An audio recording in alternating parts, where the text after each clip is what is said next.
Oh, namaste, welcome everyone to Satsang today. Welcome, welcome. Welcome also to the friends around the world who are joining us for today's Satsang. A big welcome for you, and let's see how today's Satsang unfold. Thank you. Good, good, good.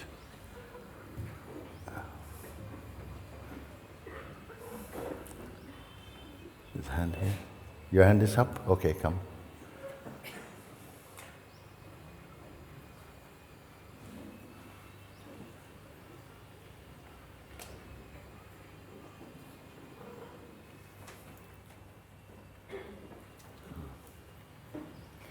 Thank you, Father.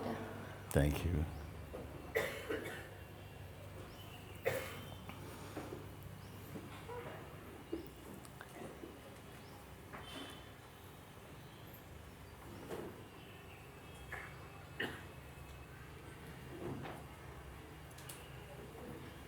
There is this emptiness.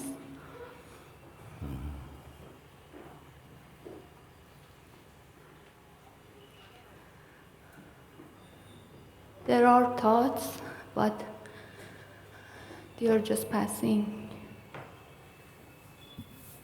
And they are seen.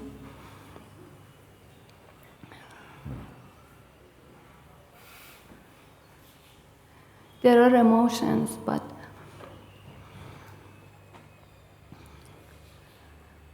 when I sit with them, they are just sensations in the body.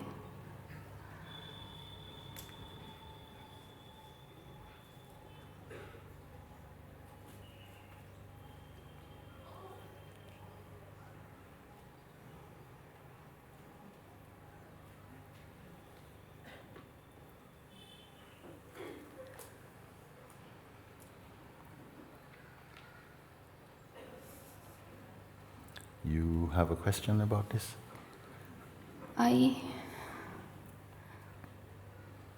I just need to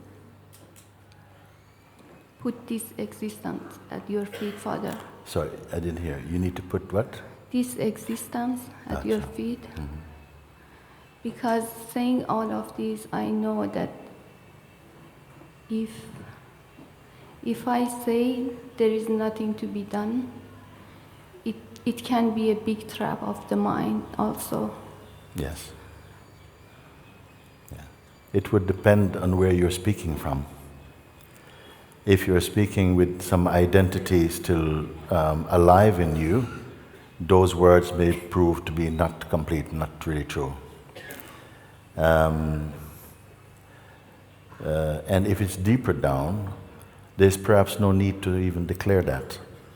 You just keep quiet, and you confirm yourself in the place beyond names and forms, which I hope many, if not all of you, have come to that level of understanding and awakening. I'm going to call it an awakening, meaning to wake up from that limited identity in personhood by observing and by the simple exercises, the simple pointers and steps that I've pointed out, which was not offered to your mind, but offered to you to remember that you are capable of looking at your egoic identity and its world of projections and so on. As soon as you become increasingly stable in the place of observing with detachment, then the grip of the egoic play begins to loosen up, and gradually its force is dissipated.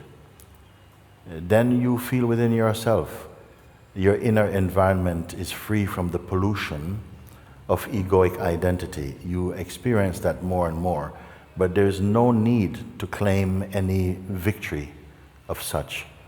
Quietly you abide in that place where you are able to observe the mechanism of the functioning mind and the egoic identity.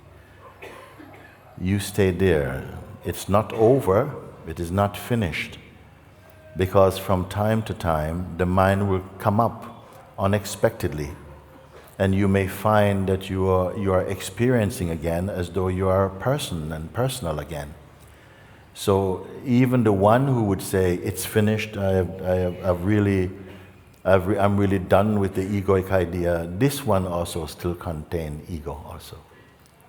The one who is wishing to claim victory for itself, be careful of this voice. This voice is also not true. Quietly you just continue confirming that all these things that are arising here, that they can be perceived. It's not necessary that whatever arises in the mind should be thrown. We don't have to be afraid. You can look also. Not everything that arises inside the mind is bad. It's not bad. The mistake is only made when you are looking to the mind to confirm who you are. And this, recently I was at the yoga festival across the river, and we were offered a space of 1.5 hours for our satsang. But by the time we got there and we were met and a few words exchanged with the organizers, by the time we actually reached the stage, there was only 1 hour remaining. And I said, we have 1 hour. What can we accomplish or come to discover in 1 hour? Is it possible to find anything of real value? Can one's life be transformed in the most beautiful way in 1 hour? And that is largely, yes, many of our Sangha was there, but also many, many new faces who were attending the yoga retreat and festival there for their own purposes, for yoga and for different practices. They were new to satsang. And yet in 1 hour with a simple pointing, I could feel that the atmosphere in the room had changed, that understanding was taking place, and that people could come to a place where they could verify and speak truth directly without having to process it through the mind. And then I said, is it finished? No, it is not finished. Something is finished, maybe a fear or a delusion that what I'm speaking about is real. That fear is gone because now we are in the experience of what is true. But now it is another beginning, and the beginning is to keep on, because the mind is not going to just suddenly disappear. It will come back, and sometimes even more strong. Even more strong. And every Sangha will be tested like that, to see how easily you're pulled back into the streams of the mind. And what are you to do is keep on checking again. These things, and I can go over it again now, because I don't know if everyone was there. We simply asked, because one man stood up and he said, my mind is often in a state of turmoil. It is like a tsunami is in my head. Unless I practice by meditation and my exercises to control it, it just seems to take over. It seems to have, the mind has a mind of its own. But what can you do to help me to somehow strengthen my practice or get a better result? And I opened the question for everybody by asking, the one we are often asking because we all seem to experience problems of various kinds. Everyone must have that. And because of habit and conditioning, we tend to go to the crime scene and to look, oh, this is happening and that thing is happening, and how can I stop that, and I don't like this, and so on. And you're seeking help and saying, how can I control this? What can I do to get out of this, and so on. And so I said, first of all, I'm not going to tackle the problem you are presently perceiving. Okay? What I want to do with you is to find out if the one who is asking for help right now, that voice is saying that my mind is like this, is this one or this voice, is it reliable? First thing. Not just what it is reporting about, but the voice itself, And you can listen also deeply. I would hope that you can listen and follow, because I don't have any wasted words to say today. That if this one who is believing these things or saying these things, is that a consistent standpoint? Is it reliable? Is it true? You see? And the voice is reporting, say, no, it is not reliable. Sometimes it feels very strongly about something in this moment, and another moment it is gone onto something else. Then I ask, this is very good, but obviously to answer this question, that state must be observed and observable, to which the response came, yes, it can be seen now. In order to answer the question, if the one who is asking and saying, I have a problem, is this one reliable? Is this one true? The response came, it is not true, it is not reliable. Then I ask, that which perceives that that voice is not stable, not reliable, okay? Meaning from an observing place, if that one observes with detachment, okay, knowing that the voice that speaks and the claims it speaks about are variable, they are not stable. That which observes that, is that stable? Relative to what it is seeing, is the observer stable? And also to pay attention to the environment internally, your inner sense of being. When you're in the position to observe that the person that we formerly were speaking, that person and that position was not reliable, that place where that could be watched from, what is the environment like now? And the report is more peace, quiet, spacious.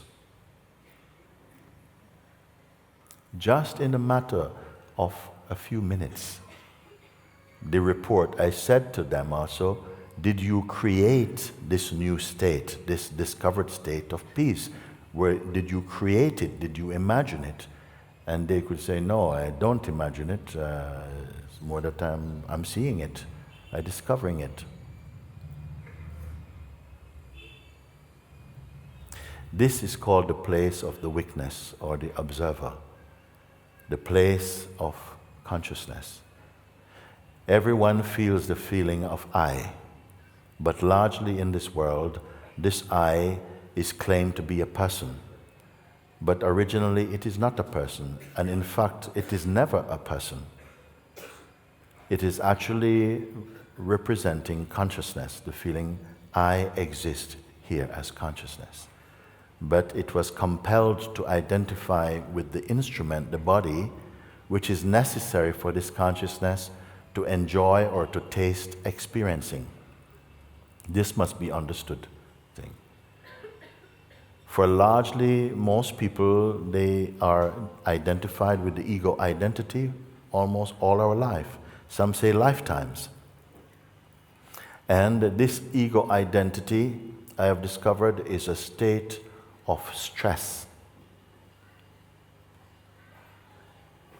It is unstable, insecure, temperamental, quick to feel fear and judgment, suspicion, needy, quick to be attached to things, to project and not able to control its projections. That is the state. But because largely we don't realize that there's a deeper space within us, we settle for feeling, well, this is my life and that's how it has to be. As soon as an opportunity comes to be invited to observe with detachment, and that rings true and you can relate to this guidance, space opens up in you. And you begin to see from a deeper and purer place of consciousness. And just as soon as. Not in 6 months, not in 6 days or another year, immediately you can see and experience this. You don't have to say, I believe this is true. You can confirm that this exists and it was not created. If I ask you now, I don't know if it is too early even to say this, but I asked it there and then, and I'm going to ask you now. Can you hear what I am speaking? I would appreciate some response from this. You understand that place. You are aware, even as I speak, that that exists in you. Okay? The first position of personhood, can I say, is that a function? Is that a movement and a function? It is a function, okay? It's very, lots of movement is there, instability, the sense of I, me is there also, that's there. Now in the new place that I've asked that if you leave that, don't try to fix anything there for a moment. So whatever your problem appears to be, I'm not going to ask you to try and do anything about the problem for the moment. But now just ask that you observe for a little bit. And you see that you can observe. And that in observing, you come to see, I am not trapped actually in the bubble of that state anymore. I'm able to observe it. I'm out of that, observing from a deeper place. As soon as you can confirm, but that old place is observable, and what can be observed cannot be the one who is observing. It may have some connection, but it cannot be essentially that which observes it. Then we come to the place of what I call consciousness or presence, impersonal presence. So just in the space of a few words and some guidance, there is a shift from person to presence. We have not killed person, we are not here to kill person, but to observe. It is a state that's observable from the place of presence. Now my question would come, that which is observing or witnessing the person and its world, that place of presence, is that also a function or not? Is the voices fading now? Is that also a function or not? Meaning, is that also witnessable? Let's be with what you say.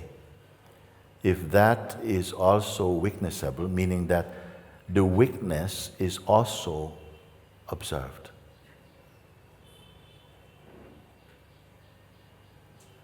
Where are you now? Just pay attention. Don't reach for words too quickly. Where are you now? To witness, the witness and the witnessing. Are you witnessing as an action? What is your environment? What is your environment like now?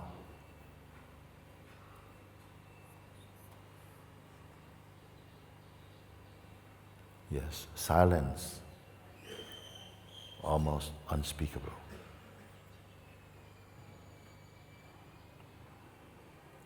Did you or are you creating this place?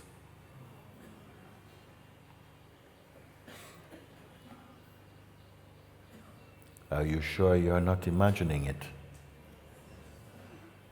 Or you are in a state of hypnosis?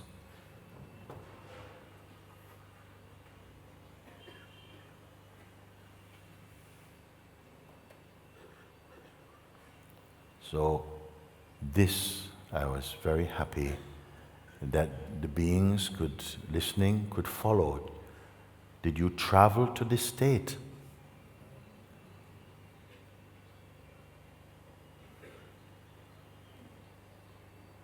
And if you are aware of this space,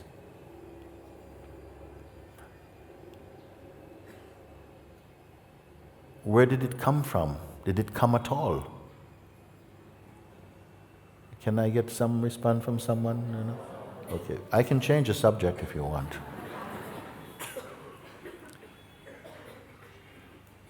Then I can begin to ask some few questions, because now at this stage I can hear your answers, because they will be true for me from this place.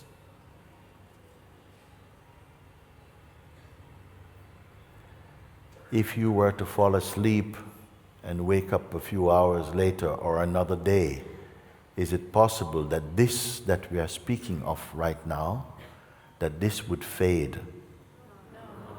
No, it's not fade.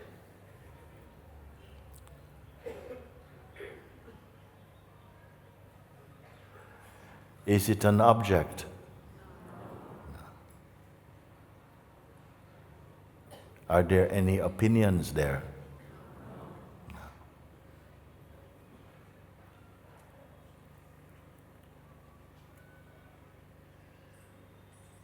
Is it commenting about life? No. Does it have any enemies? How about friends? No.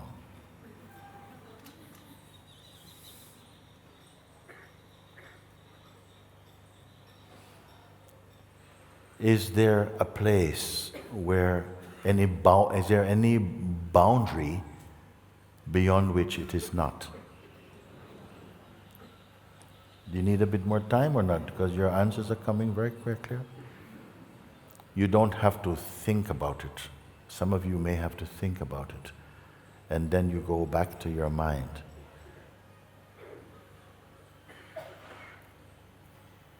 And then I ask, is this or was this created, or was it born? Is it possible? Well, you already answered no. And then I ask, can it die? No. Now, how do you know that your words are true? Are they your opinion? No.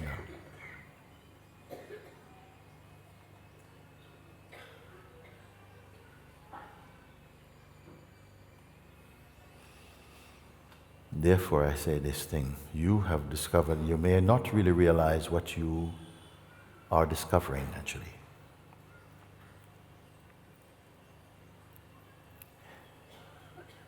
Because the mind might come and say, oh, that's a nice little game.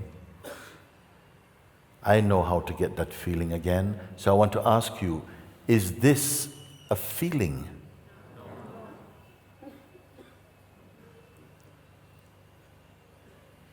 Is it a mood? No. Then may I ask,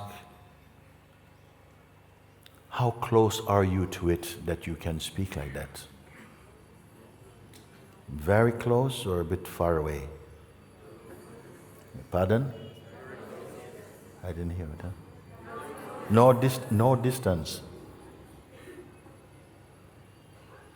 So if all the things you say are true, and my final question, how to get there? How do you get there? By what transportation? What's the distance to cover? You say no distance. Then all that you have been confirming is about yourself. Inseparable from yourself. How are you here in this space? Are there trees and rivers here? Am I only speaking to you at the front or what? Are there any buildings and beautiful trees and things there? No, it is not. Then isn't it boring then? No.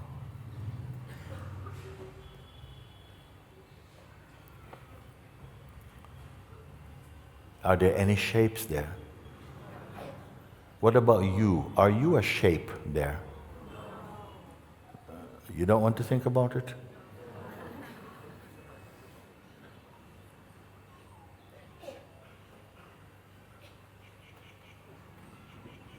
then if your words are true for you, now,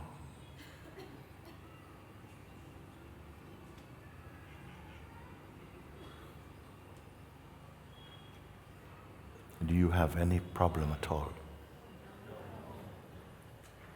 And you're sure you're not just making it up?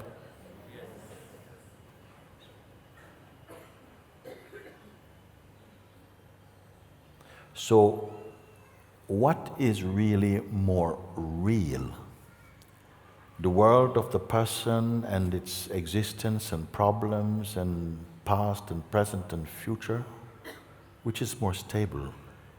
That world, that space that we've just left momentarily, we have not destroyed. We've just said, I won't identify with that for a moment, just so that I'm not in a fight with myself. I can leave it for the moment in order to just be the looking. And now at the looking as revealed here.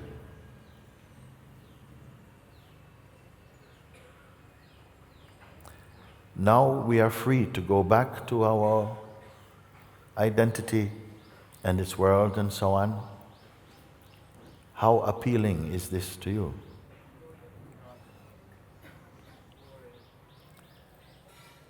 But there is something I want to say. It's not an end. It could also be a kind of beginning. Because you have seen and you see from the place of the real. But the mind is not over. It will come. By the momentum of habits, it will come. And it will test your seeing. And it can only disturb you if it manages to pull you into the state of personhood. Because when you go into the state of personhood, you take the drug of personhood, and everything in this realm will feel real again. But now with a difference, because you know that it is observable. And if you can continue looking and checking, just checking this place of my person, and it feels so real. It feels so intimate. It feels like it's flowing through my veins and it's breathing through my lungs. And yet, can it be essentially what I am if I'm able to observe it? If you can follow these steps of observing and trace back to this place of formlessness, then you are aware of yourself in spirit. And at the same time in form. And all that I would say to you is don't have the feeling, yeah, I'm awake and all this thing, because you are not yet. But continue with these visiting states from the mind and so on to keep confirming, because now you have the power and the capacity to see from the deepest place and to bring this state of erratic, confused, turbulent thinking and identity, to watch it from the place of your stillness and your silence. And that will have an effect, because the more you continue to confirm your true place, these lesser, more turbulent states will begin to slow down. Their power to influence your life or to give you the sense of, or to bring you into states of delusion, that will gradually be weakening and weakening as the power of in-seeing and confirming yourself in the place of pure consciousness begin to or feel more expansive. In reality, the self is not expanding. It fills everything, including the world that we see through our person and mind. That is a layer that we can also experience, and we feel we are there too. But now you have become aware of the deeper place of consciousness. When the mind comes, because I've told you, within each form of consciousness, you can say like this, as a body, a system, there are these forces working. a force that works to keep you in a state of delusion, almost that it does not want you to discover the truth of yourself.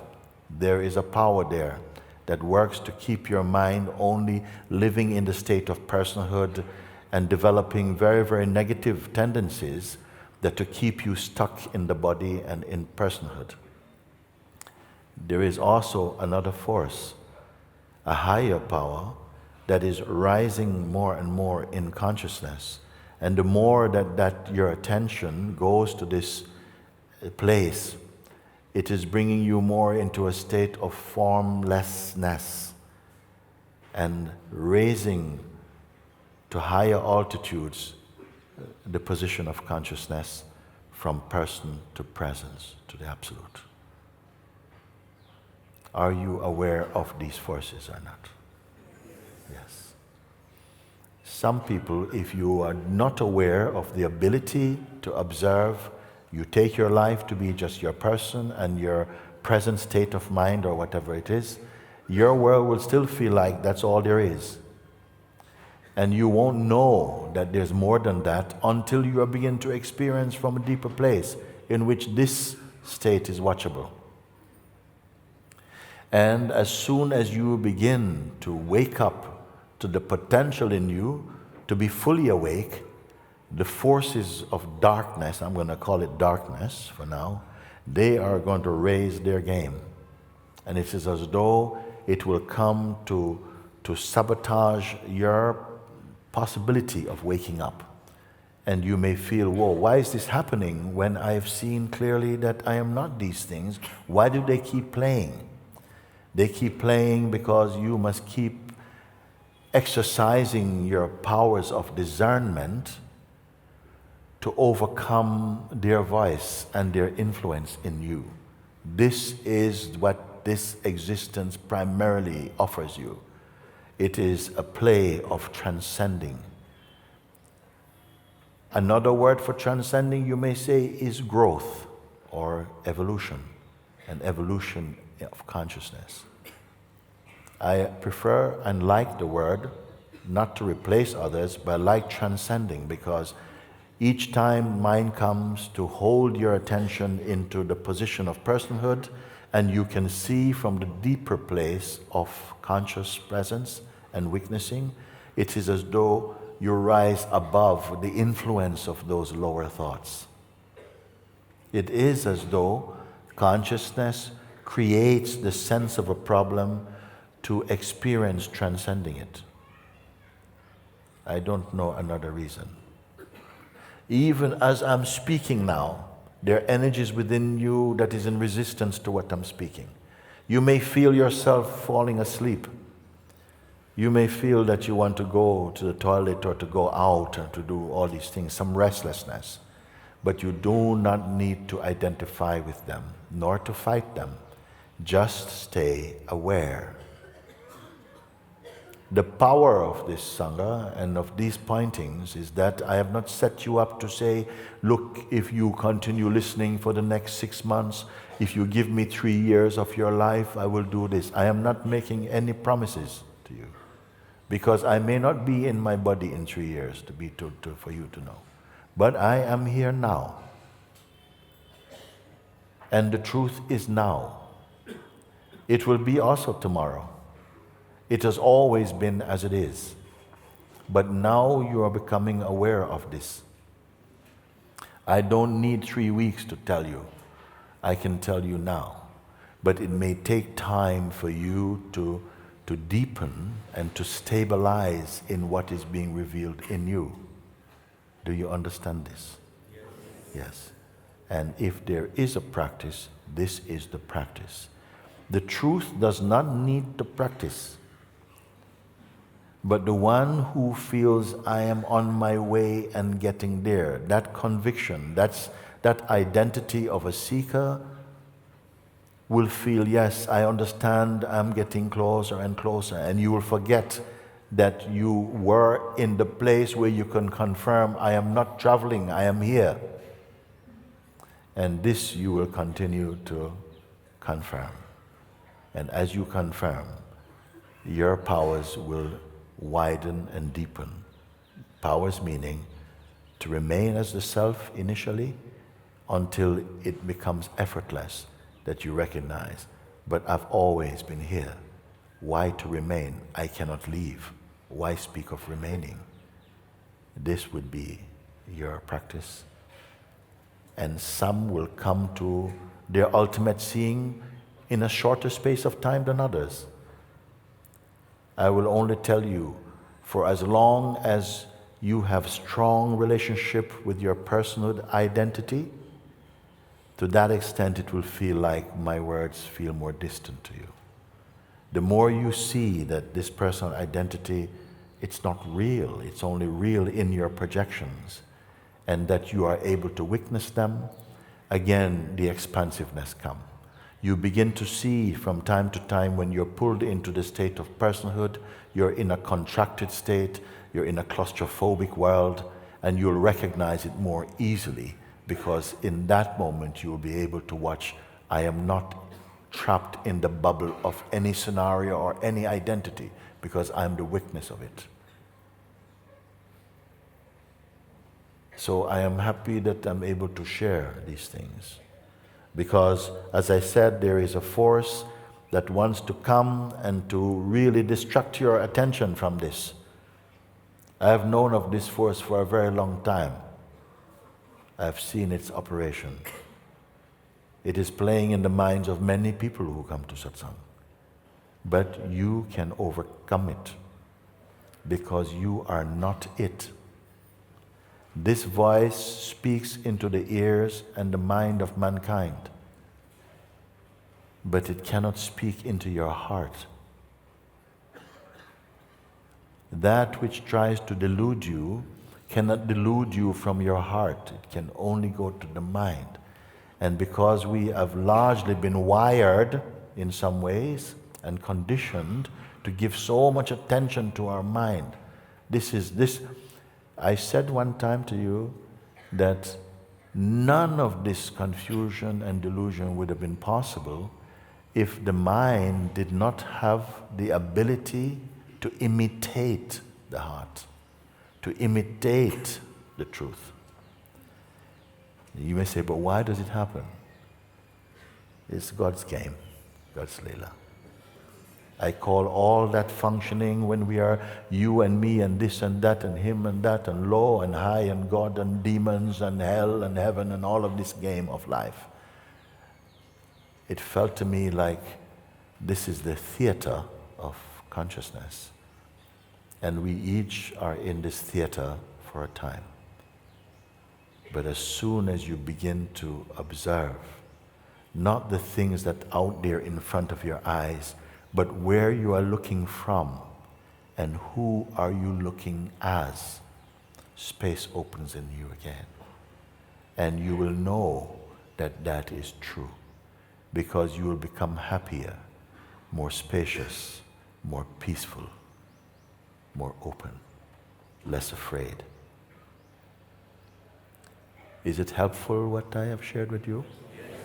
I am only reminding you of what deep down you know, but it appears you have forgotten and imagine that you are separated from.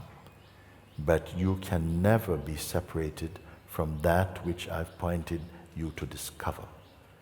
You can only dream you're other than that. And this is why the term awakening is so appropriate. And there are forces operating within ourselves and outside that wants to break your attention from this simple fact, because it is simple. There are other parts and ways that involve the ego and invites the ego to participate on the journey, and he's happy to participate because he likes to feel, yes, I'm getting this, I can do that, and I can do this, and so on. But here from the outset, I've shown you, you do not need him. And this is why all this fight is coming for you. All this fight. I have not shown you something that I merely ask you to believe, but to see, to look and to see and to confirm and to know.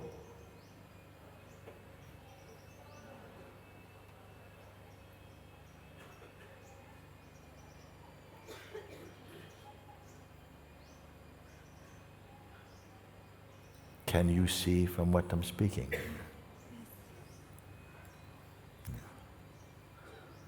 You will have the sense, I came to this place of seeing, but I am back again in my mind. The next day, I am back again. I left that state. And that which leaves or appears to leave and become the person again, I want to know if it is really you. If you are this that you have seen and are seeing, and you say you did not create it, and it cannot go, it cannot even grow, it is just consistently pure. But it is not an object. It is not an object. It has no form or no shape, no size, no weight. How can you perceive that which has no size and no form? Unless you also have no form.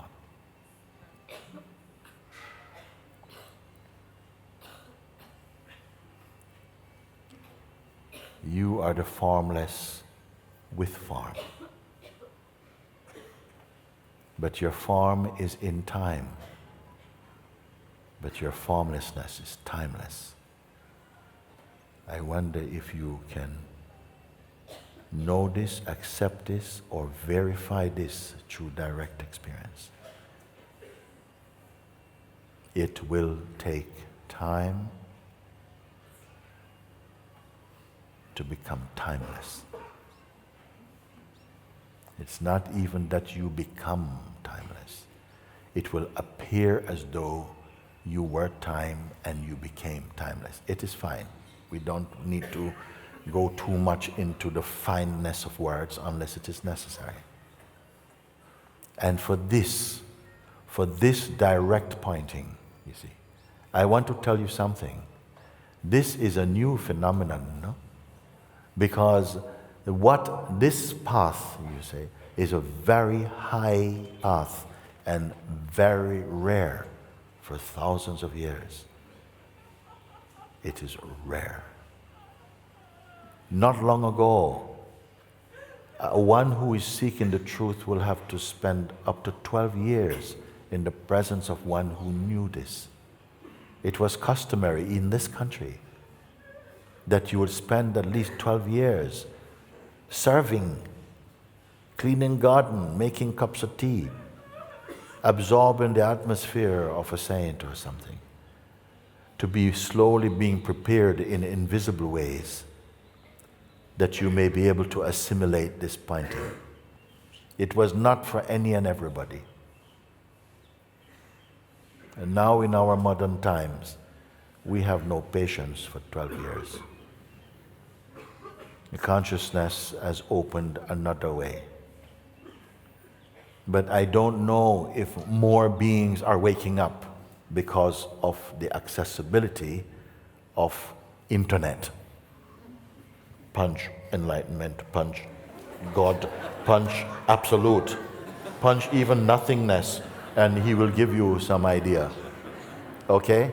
And we are very much information crazy. But information is not truth. And truth is not concept. It's not some holy, guarded cluster of sacred concepts, because truth is spirit, and you are spirit and truth. But you take yourself to be merely body-mind functioning, which are functionings. The truth is not a functioning, but it causes functioning to be. And it pervades all that appears.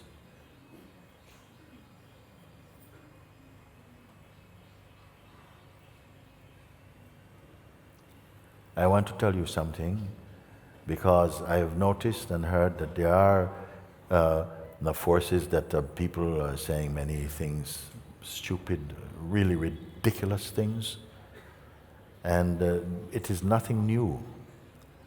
I grew up in a place where I had my picture of my parents are here. I grew up in such a loving way. I lived with my father from I was born until he passed away when I was about 12 years old. 1954, 1962 is what? 8 years I lived with my father, very lovingly. And I grew up in such a guarded and protected way.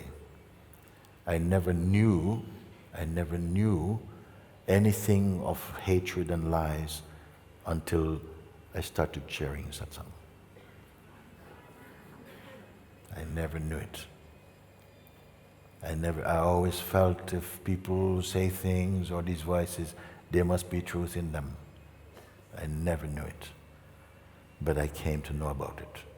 And initially, things that were said were so painful. So nice little boy, yeah. It was so painful. I felt crushed, but I was not crushed.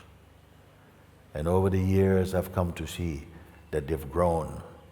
As much as the teaching became more pointed, the more these forces come. And it's the same force that is in you, and it is in me, and it is in every living being. And they have grown, these voices. You see?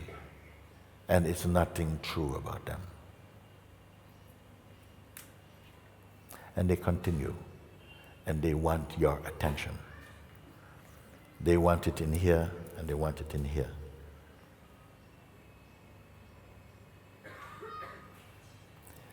But they underestimated the power of the Sangha, because this is not a Sangha of just believers, but of ones who are in the direct experience and can stand in the authority of their experience. And I have not come here in my own strength. I have not come here in my own strength. I spoke to Father and I say, if it is your wish to take me off this stage, right now, I don't need an appointment. I am happy because I've always been nothing. If you wish to take me, but I will do everything to protect this Sangha.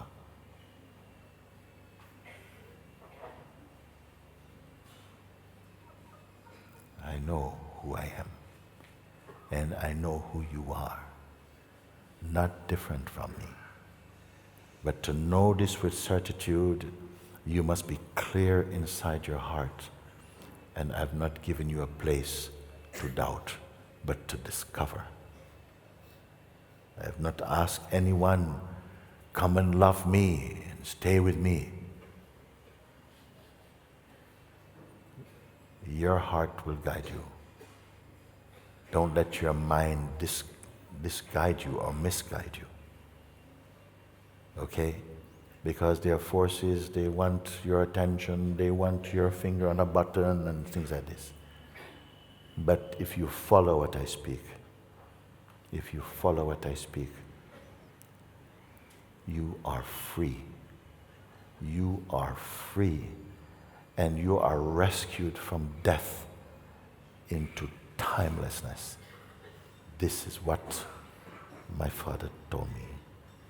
That's why I'm here with you. I may not be here for long, but while I'm here, I tell you, you are the freedom that I am and the truth that I am. You're free to be free and you're free to be bound. Don't feed these voices in yourself or these voices that are functioning in the world. Come home. Use your abilities, your discernment to stay in the truth that you're finding. And this will be your 40 days and 40 nights in your wilderness. Because anyone who will find the truth, you will be tested, and this testing is good. Nothing comes to your life to make you just fail. Even if someone were to try and curse you, by itself it cannot make you fail. It cannot make you fail. It can only make you fail if you hold on to the identity that you are not.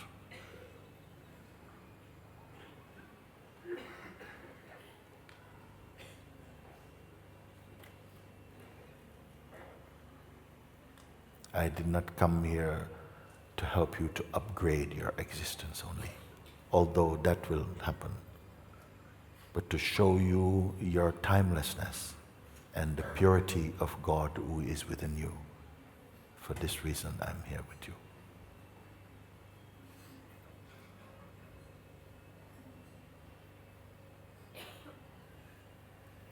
And that blessed, I said, is the one whose life is the evidence of the truth. Because the truth, Papaji used to say, will not uphold and support an arrogant mind.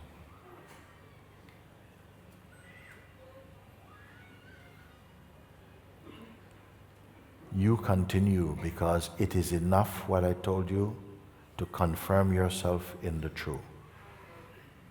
That is all. And I'm here with you, watching your transcendence also.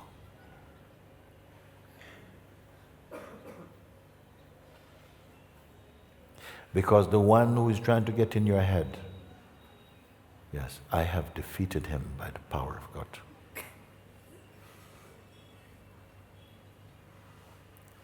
He is in every head, in every country, in every culture, in every religion, out of religion, anywhere.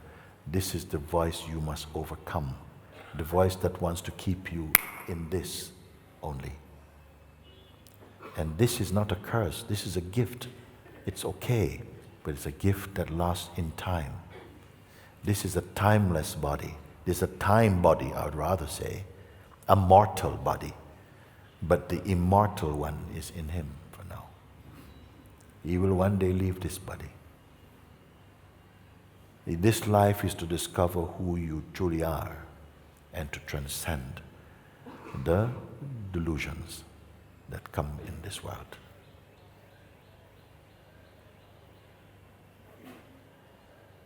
So I know that some of these, not all, because not all people who are doing these things and so on, not all of them are lost like this. But some are not here. I used to think that people say things that they were mistaken, but when you look at what people say, it's not that they're mistaken. They're intentionally trying to, and they don't care about you. They never cared about you. I don't want to speak about people because for me it's not people. I feel it is all consciousness. Consciousness is teaching consciousness about consciousness. And this is part of its play. If I were to make people an enemy, I have no enemies actually. I have no enemies. Neither do you. There is not one single natural enemy to you in existence. But this you must overcome. You understand what I'm speaking? You have no natural enemy in the whole universe. But this vice you must overcome. You have no natural enemy. Okay, if you're walking out in the forest and a lion comes face to face with you and he will eat you, but it's nothing personal. Okay? That's just he's doing his thing. Okay?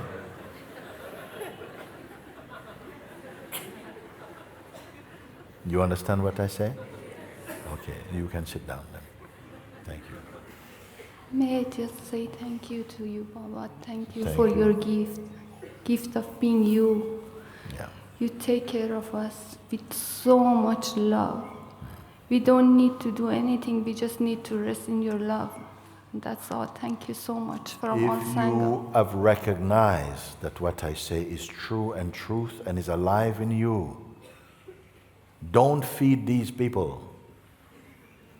They want you to go and check, they are not doing any good at all. Follow what touches your heart. The journey in life is only from here to here. Okay? Follow what is in your heart, because he cannot live in your heart. Because even if he pretends love, he exposes himself. He cannot do it. Okay?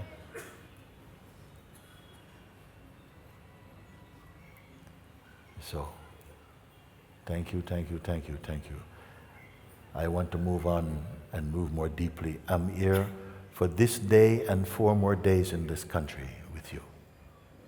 Choose how you wish to be with me.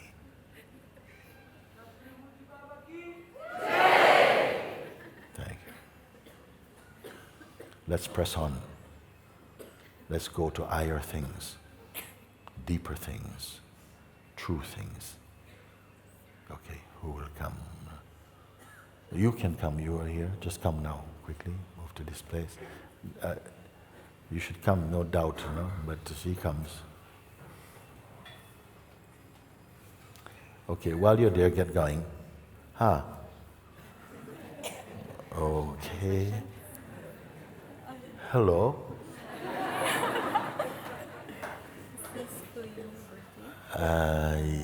Yes. Wow. Whoa. Wow, what's going on? This is the puppet, the chair. Can I see? Who did it? My cousin did it. Your cousin did it? Sorry, you're only allowed to see the back. That is extraordinary.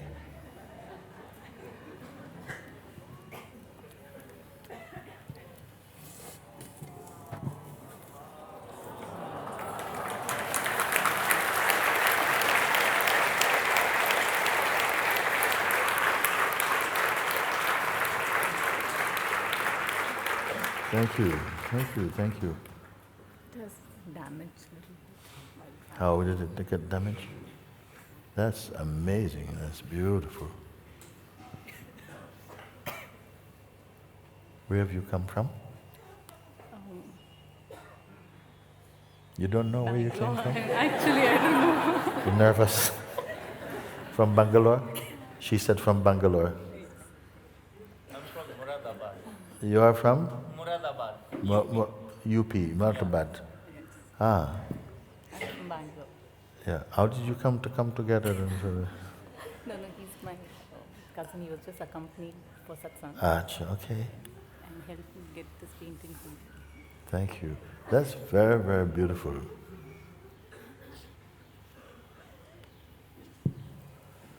Thank you.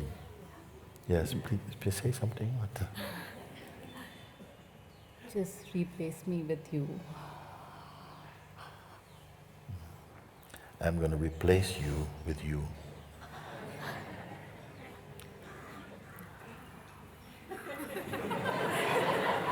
You got it or not? You beyond you. And I'm there also.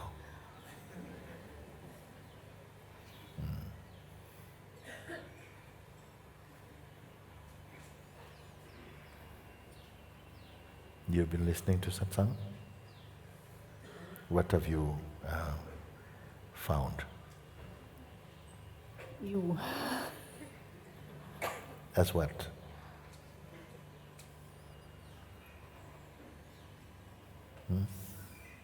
Why are you crying? Say. Nothing.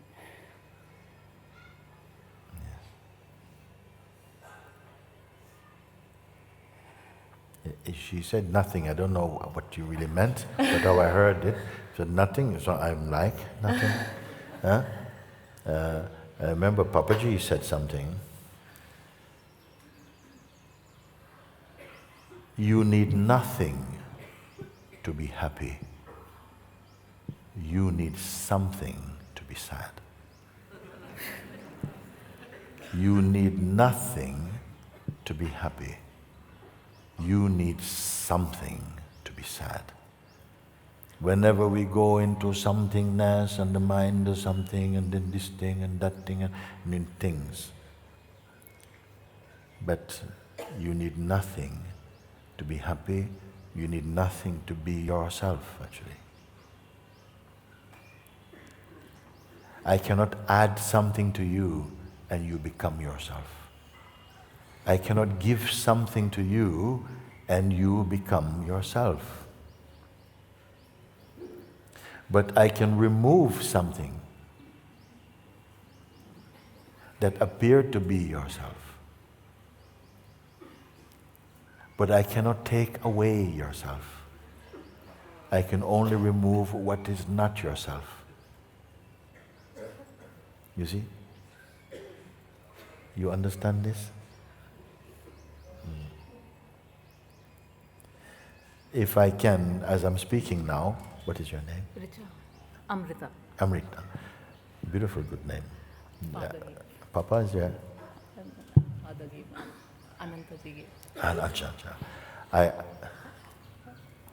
Yes, if you're not comfortable, you want to sit here or you can sit back or something? You sit there, you stay here. Okay? So what happened is that I was watching one, I used to love, I still do, watching programs on television about like holiday programs where people go to, because I liked looking at, sorry, I'm coming to you, okay? You're okay for a moment? Sister?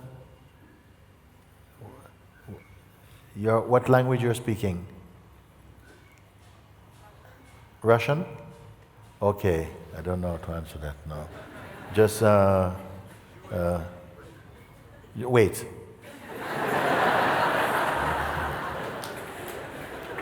So, it just came to mind, there was one program, holiday program, and they'd travel around to different places, and she can maybe sit down, it's time to go. They travel around different places, and I enjoy looking at different countries and this kind of way, no? So one program was in Jamaica. They traveled to Jamaica. And there used to be a group, big group in England called the Spice Girls. Okay? And one of them was chosen to introduce this program, and she was called Baby Spice. I don't know if you know. Maybe many of you too young or something, but anyway. So Baby Spice went to Jamaica, and it's true, I'm telling you it's true. So she's in Jamaica and she's going around and visiting. So the point I'm telling you, she came to one guy by the beach, nearby the beach, and he's carving with a piece of wood on the ground, just, you know? And she was fascinated by it because he didn't have a sketch or anything, but he was just making, and there was this fish, like he was carving, just without thinking, like no mind, he's carving, and she says, "Sir, can I talk to you?" And he says, yes. She kept on cutting, no? And she said, I'm really amazed, you know, she was asking her camera, look at this, I'm really amazed that you can do this without any picture, nothing. How you do this like that? And he said, oh, you know, actually, I was a fisherman. I was a fisherman for many years, and I know this fish. Okay? I know this fish. And I found this piece of wood. And actually, I'm not really just carving the fish. What I'm doing is I'm removing everything that's not the fish. And then the fish is here. I've never heard anything like that. He says, I'm only removing what is not the fish, and the fish remain. And that stayed with me, so I can tell you this thing today. We can only remove everything that's not you. I cannot give you to you. In the mind, we have a lot of ideas about what we are, and then what I can only guide you, but you can see, just like this morning, we removed what is not the fish, didn't we? Yeah. Maybe you don't like fish, I don't know, but I removed, just by explaining to show this you are not, this you can see. It is only an image appearing in you. You are the weakness of this. Then you go down more deeply. Now you see this, you are also the witness of this. Okay, now you come to the witness. Then the witness is a function, is witnessing. Something perceives perceiving. Something is able to perceive even the witnessing. Is that one a witness even? Just witnessing occur in its presence. Can you relate to this example? So in the final analysis, in the final seeing, what remained? Something outside of you? Something inside of you? Or what?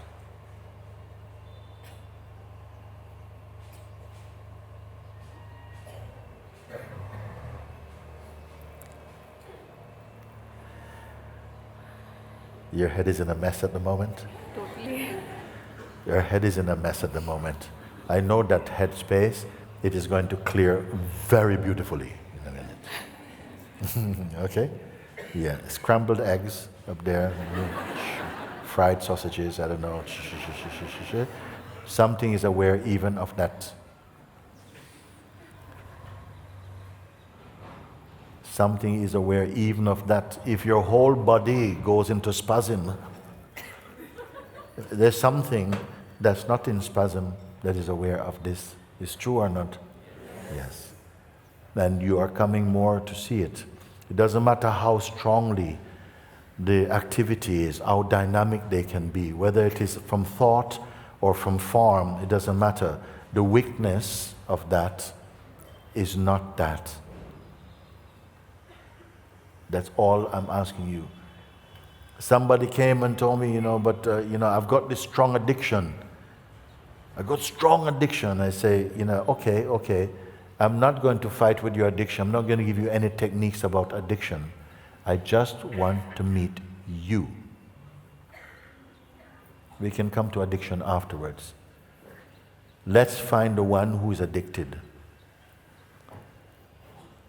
And addiction you're aware of, the feeling of addiction and the feeling, oh, I wish I could stop this. You're aware of this. Drop more deeply in, but carry nothing with you. Be empty. Cannot these things be seen? Yes, they can be seen. From the place where you're only the seeing, only the seeing. How do you feel in your inner space?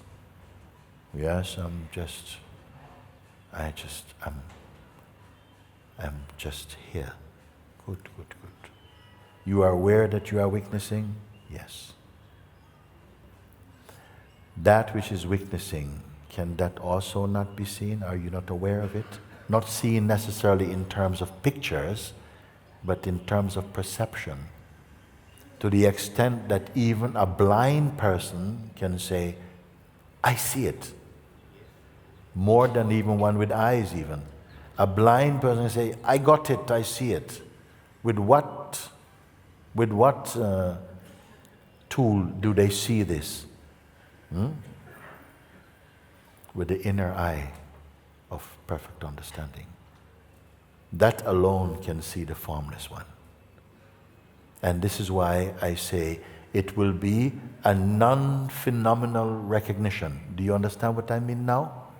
Meaning that it's not one thing recognizing another thing. It is recognizing that which is no form. How can that which has no form be recognized? Except by itself. Is this an abstract teaching? Is it merely just theoretical? No. It's experiential. Thank you for this. Still, the mind will come. It will come. And it goes, that was a nice exercise, wasn't it? Yeah. Now you know how to get it. You can go anytime you like. You will say this. And you go, yeah, I can go anytime I like. And what happens? You become a traveler again. As though you dreamed yourself into distance again and separation. You became, the mind gave you a green card to visit the self. You know this one? Thank you.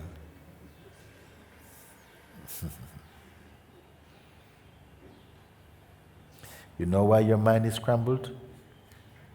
Why is mind is crumbled? It cannot comprehend.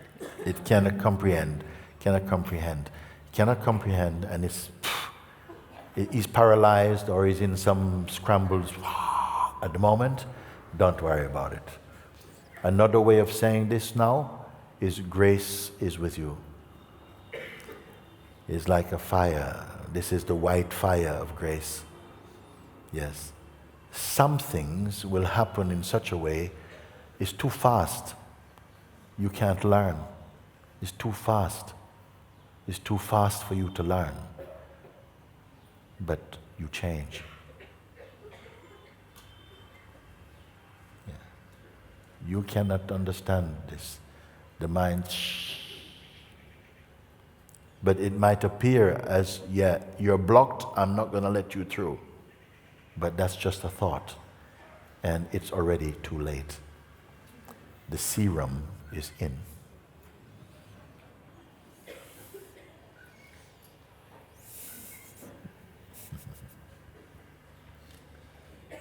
Thank you. Thank you.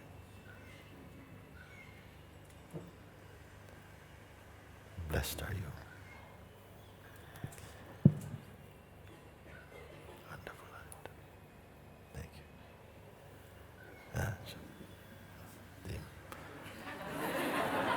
Am I going to get in trouble?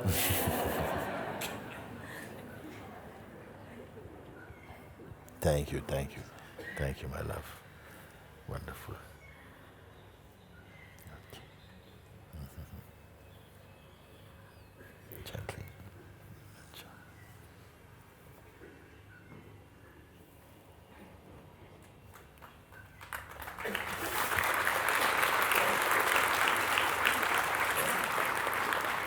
Намасте, Муджи. Namaste. Конечно, когда ты отвечаешь всем на вопросы, попадаешь в пространство, когда вопросов больше нет. Of course, when you are answering our questions here, we come to the emptiness where there is no more questions. Но я чувствую, что для меня это не является окончательным возвращением. But I feel that for me it's not a final coming back. Yes. И те сопротивления и разные силы, о которых ты упоминаешь, это все присутствует. And yes, all these forces that you mentioned, they are here. And yes. Yes. И я сейчас... I want to say something there. It's not bad that they are here if you transcend them. Whatever come, use it as a way, like a mirror, to recognize what is true. So that you don't create the wrong labels for things. Oh yes, this thing is so bad luck, and so no, don't do this, because then you're working on their behalf in a way. No, just overcome, and you have the power also. What it means to overcome, it means that you see from the true place. They compel you to look from the true place, because you cannot see them from the false place. So it's not bad that they come.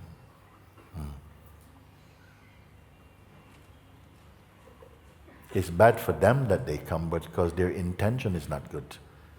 But you making use of something that was intended for bad and transform it into what is good for you, that is great.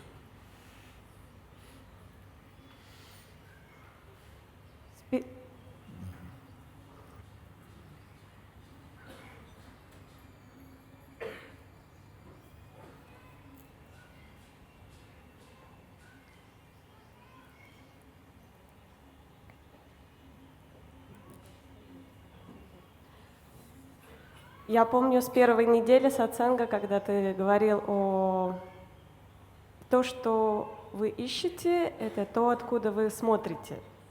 I remember that during the first week of satsang, you said what you are looking for is where you are looking from. Yes, yes.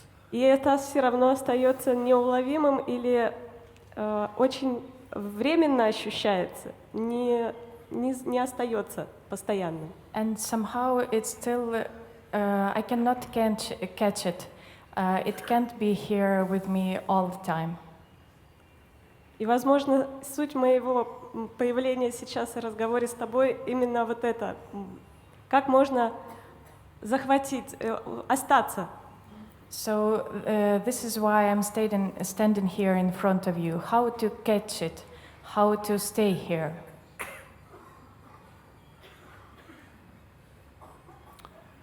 How, just in a very simple way, how are you staying here right now? Just in who you are. You exist, no? You exist, no? This is your natural, your truest experience is that you know you exist. For everybody, not just for you, no. You exist, no? This is true, okay? What do you have to do to exist? What do you have to keep trying to be to exist? Isn't this feeling, I exist, very natural for you? Yes. Just don't give it to your mind. This I exist is itself consciousness.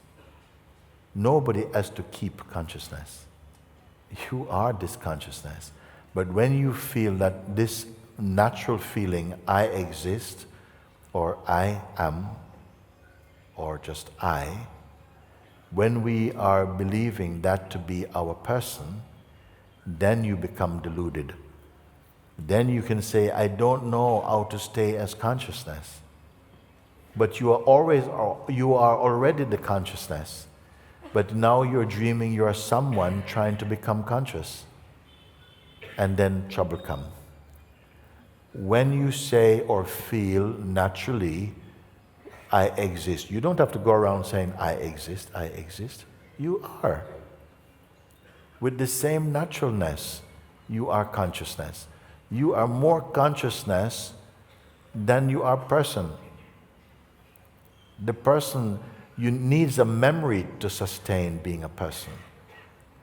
But consciousness is the one who looks upon memory. Does anybody understand what I'm speaking there? You see, it's just a twist of idea, because when you feel I, sometimes people say, you know, I'm really trying to practice I am. I said, but you are I am. No, but the I am has been practiced or habituated to identify that the I am, which is consciousness, is personal. It's not the person. It was there before the person. Then once you believe you see, this natural feeling in you, I am, is there, even before you could say it. You existed. Then that I am was given another name. I am Susan. But I am is not Susan. I am is I am. It is God. It is the consciousness. It is not a person.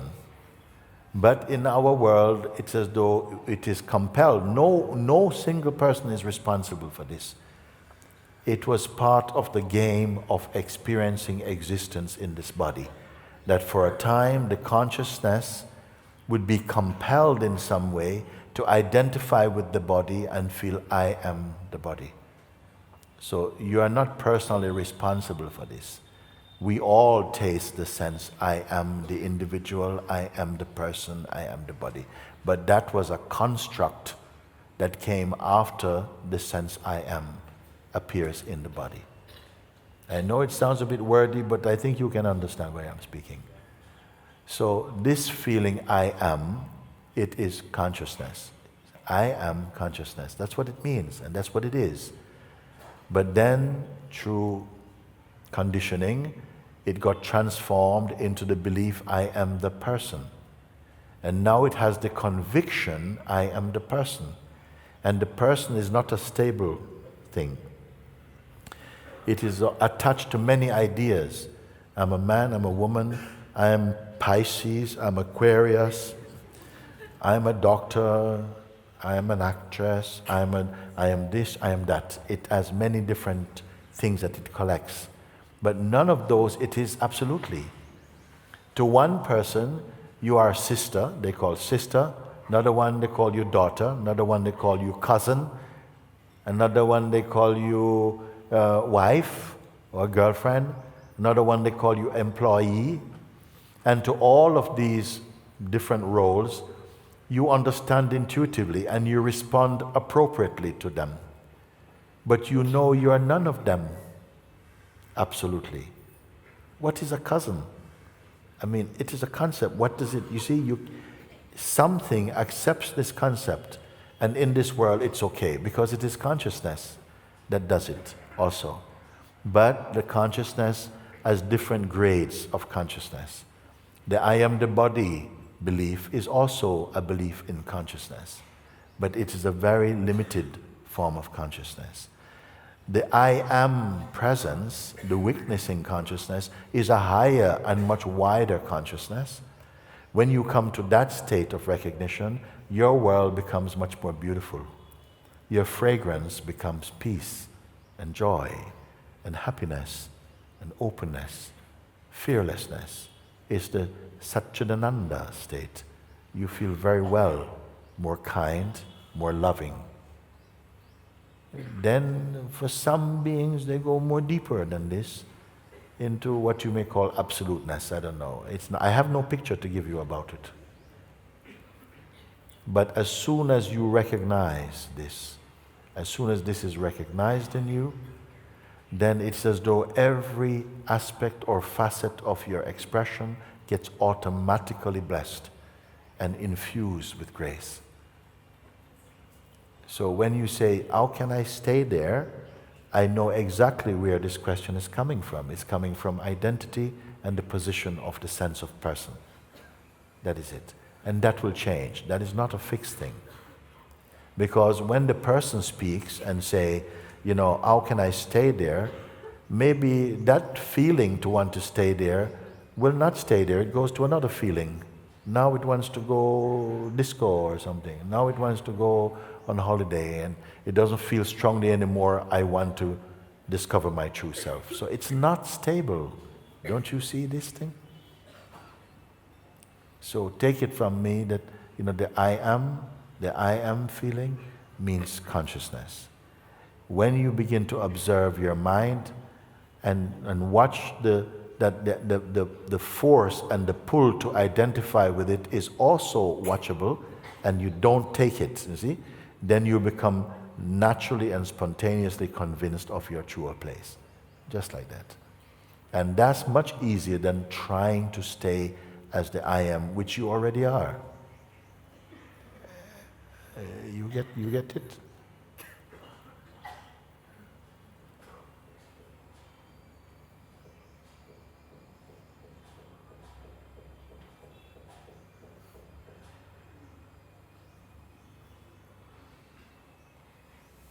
Да, я понимаю. Yes, I understand. Yes.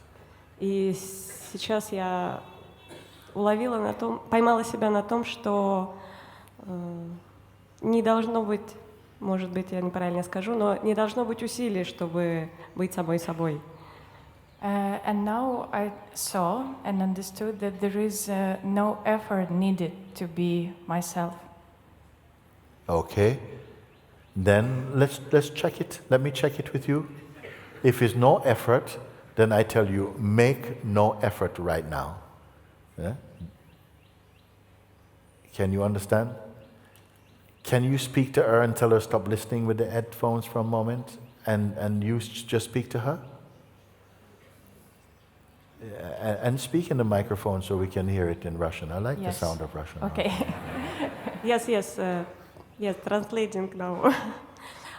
So she's saying, translating it there. Should we go on with the headset? But it just seems a bit more slowly A bit. if we just speak like this in Okay. here, no? Okay. Okay. So you say you understand from me that it's effortless. Ты говоришь, что ты поняла, что усилия не нужны. Yeah. So now I say to you, going in the same direction, then don't try anything in this effortless. Don't hold on to any thought at all. Поэтому я говорю тебе сейчас, ничего не пробуй, не держись ни за какие мысли. Just follow my words for a few moments. Просто следуй тому, что я тебе говорю на несколько минут. Yes. Even any desire to be awake and to, just don't hold on to any shape at all in your mind for now.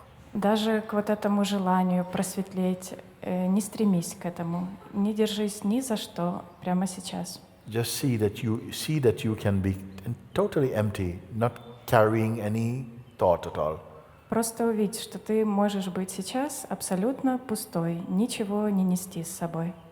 You are still here or not? Ты здесь все еще? Yes. So you are here even if you don't combine or attach yourself with any thought or any feeling or any object. Значит, ты здесь, даже если ты не смешиваешь себя ни с какими чувствами, мыслями, какими-то объектами. Yes. Okay? Well, it's just like this. You are empty, you are not expecting anything now. Ты просто пуста, и сейчас ничего не ждешь. You're only aware that you exist. Ты просто осознаешь, что ты есть, ты существуешь. And that you are aware. И также ты осознаешь это. If you don't pick up any desire from here, Если ты сейчас не будешь хвататься ни за какие желания здесь, nor move to another idea, либо за какие-то другие идеи, yes.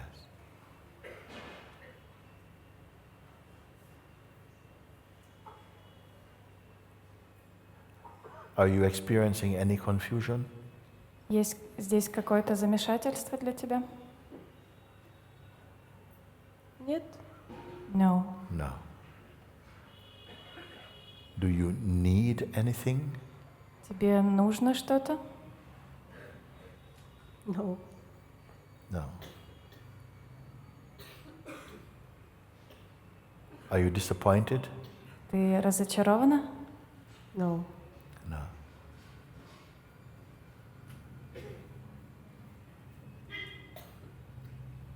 Without creating anything, how do you feel within yourself?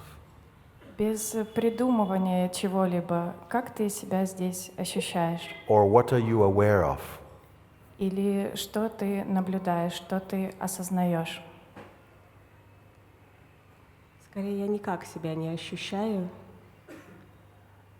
It's more like I feel like nothing. Yes. Есть легкость Some lightness is there, Yes. и отсутствие мыслей.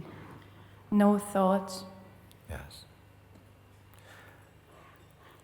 How are you being here? Are you staying by any effort or are you effortless here? И чтобы быть здесь, нужны усилия или ты просто вот так здесь есть?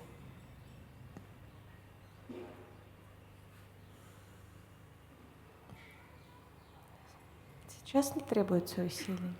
No, at the moment, no efforts are needed. No effort. Can you feel that there's a moment when the effort will be needed? Just being where you are, don't move. Does being here, can it feel like at any time there will be an effort just to be here? И вот так, как ты есть сейчас, ты можешь сказать, что наступит какой-то момент, где нужны будут усилия, чтобы быть, как ты есть? Is being here an action that you are taking? То, что ты здесь есть сейчас, ты это делаешь? No. No. Are you the form of your body being here? Ты в форме своего тела здесь сейчас? Does your body, in being here, is it because your body is here or you're just То, что here? ты здесь, означает, что твое тело здесь, или это просто ты здесь? Это некая бесформенная сущность. Yeah, it's something formless. Formless, yes, yes.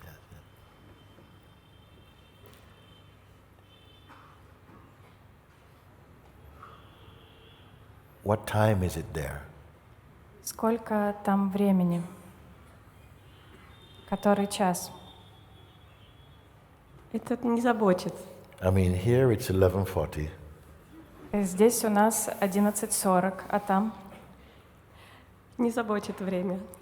This doesn't care, don't care about time. Yes. Yeah. Any effort needed? Какие-то усилия нужны?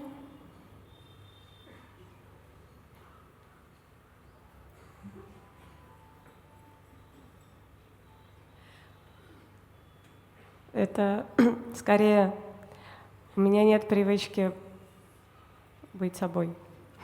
It's more as if I don't have this habit to be myself. Yes. Yes. Is yourself, to be yourself, a habit also? А быть собой — это привычка? Лингвистически. Maybe there's another way she's trying to say also that's the same thing, that maybe you're not accustomed to identifying yourself as this, maybe. Возможно, ты просто не привыкла воспринимать себя как это. Yeah.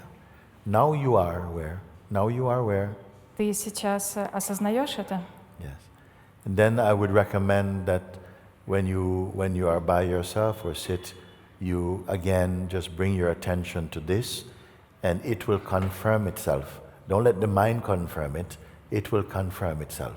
Поэтому я бы вот тебе посоветовал посидеть тихонько с собой и подтвердить это для себя. И не отдавай это своему уму. Each time the attention wants to go back to the person, the reflex is to go back to the sense of person. Каждый раз, когда у тебя будет этот рефлекс срабатывать, отождествиться с личностью, Observe that that movement feels like going to something, but you watch it from this place. ты можешь видеть, наблюдать это движение, но ты смотришь из этого места.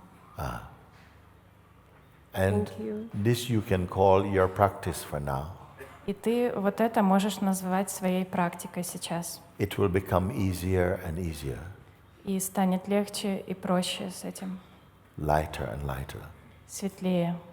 And gradually it will become effortless И в какой-то момент абсолютно безусильным это станет, in terms of your experience. если мы говорим о твоем опыте. Yes. Yes, I understand. Yeah. And Thank you. welcome to Russia. I love the Russian language. You know. Welcome to Russia. Thank you, thank you. Did someone else was there?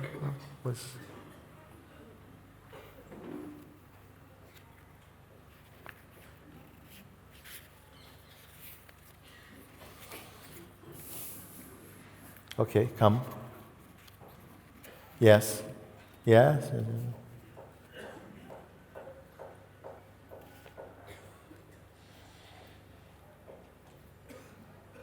Pranam Guruji. Okay, hello. Whatever you have explained regarding that existence given to the existence, that was ultimate.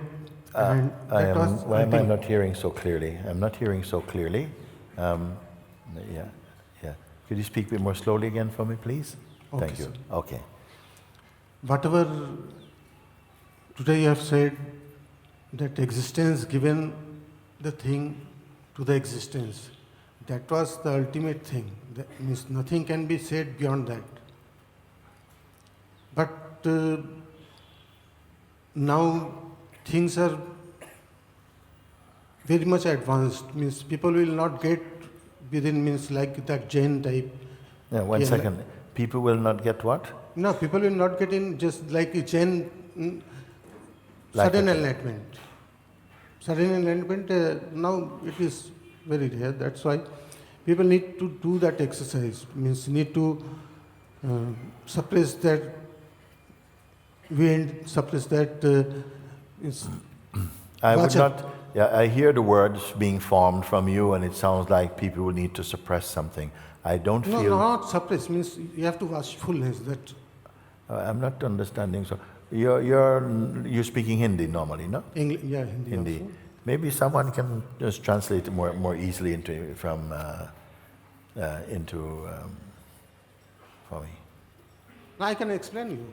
It's, Yeah, it's just what it is. Maybe when speaking in the microphone, Yeah. the sound is coming like boo boo boo boo in my ears. So maybe someone with a finer voice, maybe I can hear it better. So, नहीं okay. ठीक है मैं English में बोल दूँ. Yeah. Means daytime it is okay to stop your this wind, this murmuring and the watcher. That witness can stop that thing. But in night time, what happens? Nighttime you should be sleeping.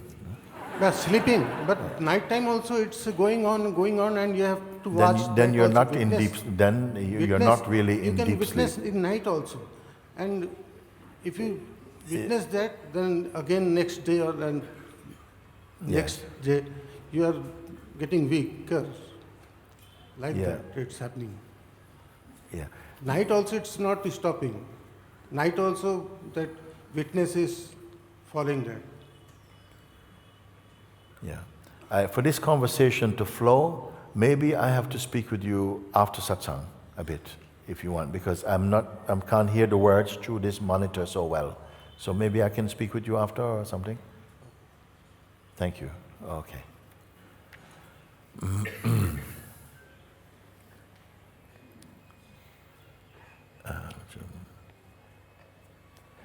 Okay, you speak? Yeah? You? Yes? Come quick. Yeah, okay. Thank you. Hello. Hello. Pranam. Can I come near you? Start there. No, start speaking. Let me hear a little bit. Can yeah. I come near you? You are so, we are nearer than near actually from Can I come there? Please. Please. Not yet. Start talking. And if it is important, you start speaking. You got a microphone. It's a good time. I wanted to touch your feet. I wanted to hug you. Okay, come and have a hug, but don't touch my feet.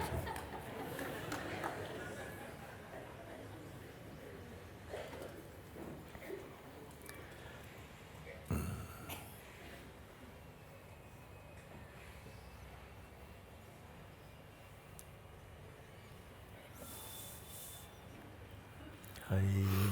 Hey. Okay.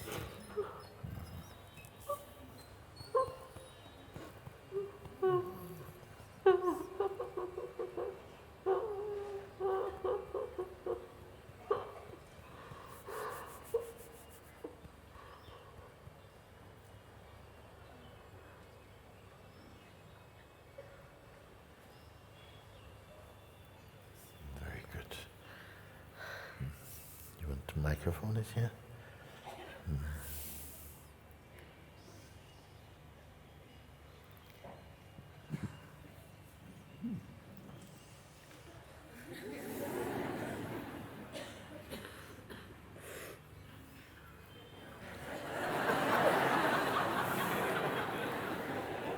What to do.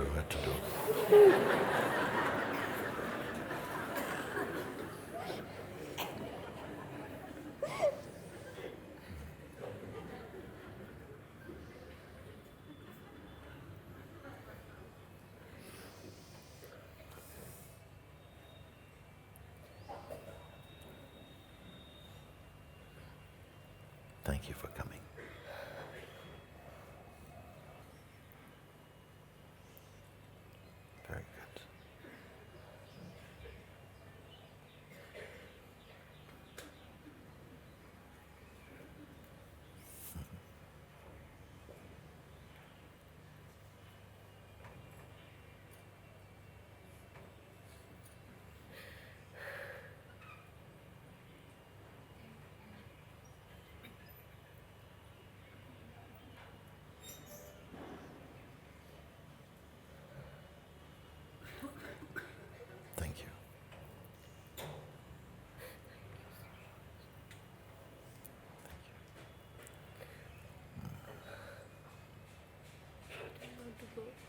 don't want to go?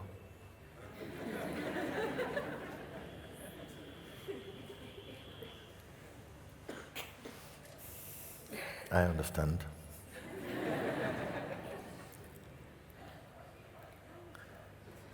But if you sit here, you want to look at there? If you want to sit here? Can It's fine to go back also, no? Yeah. Thank you. One more hug? Okay, come.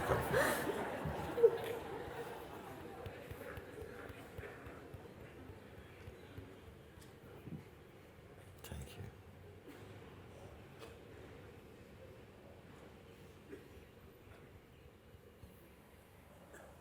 Okay. Thank you. Okay.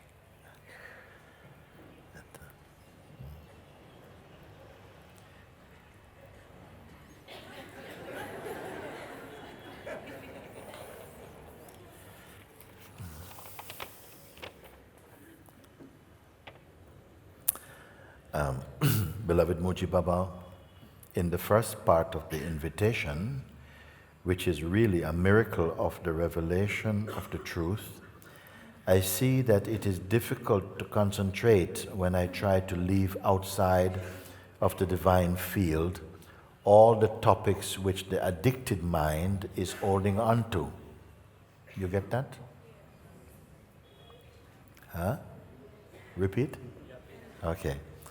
In the first part of the invitation, which is really a miracle of the revelation of the truth, I see that it is difficult to concentrate when I try to leave outside of the divine, when I try to leave outside of the divine field all the topics which the addicted mind is holding on to. So when we try to leave all the things that are embedded in the mind, so it appears to be, to leave them outside, that feels very difficult, no? But I remember saying, it was just a sort of play, I said, okay, leave your shoes outside, then one more thing is say, leave your mind outside, because I know it's going to cause a bit of trouble, no? Then the voice came and said, but how can I leave my mind outside? That's the very thing that I want help with. I can't just leave it outside. And then the response came, don't worry, all I mean by this is be willing to leave aside for the moment while we are sharing our time together. Just don't pick up any thoughts about your person and your past and what you want to do with life and future and so on. So because we don't need this. If what you really want to discover is the truth, we don't need to go into history and mystery and what happened and all of these things. So can we leave it aside for the moment? Just leave that to the side. Not kill it, not send it away. Just don't combine yourself with that. That's all it meant. So now the thoughts continue, and it doesn't feel possible that the mind can accept to stop this stream. Well, I'm just asking your attention that even though the mind kept on going, well, you put him outside, you can't stop him speaking, but I'm just saying, don't give so much attention to that. Is it possible or not? Yes. And I ask not forever, I just say, while we are sitting together, for the few minutes we are sitting together, can you not give too much attention to your mind? And then the response came, okay, like this is fine, okay? Then I said, don't worry, those things that feel like so sticky in the mind, we leave them outside. When we are finished sharing, or the guidance, you may go back and collect your things after if you wish. But in order to be successfully listening and, discovering, it's best to just don't bring all these other things in with you. Leave your shopping bag outside. That's all I mean. Then, as long as you understand, okay, fine, the mind's still going on, but I'm not engaged with it. It's enough. That's all. So that's always asked. However, the second part of the invitation is really the crowning of the clear truth, without any doubt about what I truly am and we are. Presence is visible to the naked eye, and the impact is surrender. It's not possible to explain the result of the invitation. Everything is a great blessing, and gratitude is very present, fulfilling me beyond words. I put myself at your feet, and I receive you in my heart with full love. Emilia from Brazil. So it turned out fine. It's my short conclusion to it. No? Initially, some idea, and maybe I will have to change something in the invitation, like leave your mind outside, because people then go, oh, and it's okay. I don't know what to say. Bring the mind inside. I don't know what to say, but I just says, okay, I'll find another way of putting that. No? So we are fine, I think, on this one. I'll try and cover a little bit more. No, not here. You can stay here. Then there was something else. Beloved Moojibaba, I write these words because I don't want to hide anything from you. In my outer world, I have the feeling that nothing really works. At the same time, there's a great joy and love inside. Sometimes I feel fear and I don't see a way how to change the circumstances. I want to thank you because I can feel that grace is upon me and that the whole situation is good. Please, Babaji, blow your divine breath into this fire so that nothing remains that is untrue. With great gratitude and love, I feel you are holding my hand. Meru. Very, very nice, Meru. And it is like that. It is like that. If you have chosen in your heart, I choose what is true, and you say, I don't feel I have the power to do anything at all, but I turn towards what is true. I feel this grace in my heart. Please help me to go all the way. Help is coming with you. It is just the way it is. It is. But if you say that, and then every time something comes in the mind, you go there and you play with it again, sometimes we don't see the help that is here for you. So, I do another one maybe and see. This one. Dearest Moojibaba, there is no disturbing thoughts anymore, only a deep yearning for something indefinable. By following your pointings, recognition of what is came and brought great joy and relief. Now I'm trying to stabilize in the seeing. Outer and inner environment is changing dramatically. There is a deepening peace, a quiet joy, contentment, fearlessness, steady increase in trust in the divine wisdom and its compassion. But the feeling of being is changing. It's like I am the same, unchanging and rock steady, yet something is changing. I was in Rishikesh. I was there at Rishikesh from 14th to 18th of February. Wish I could have talked to you about this great journey to nowhere. With all my love, Usha. And she left a picture of Usha, this one. Okay. I put this one moment now, maybe I take one who is really needs to come. Can I speak with you in the red shirt here, the red top? Yeah, one moment.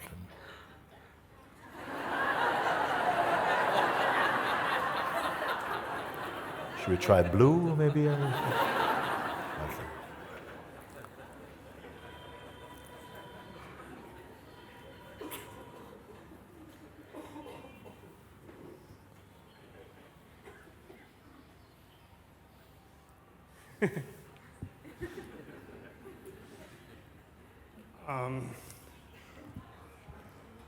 Oh, there's so many people. Don't look around. It's okay. Just look at me.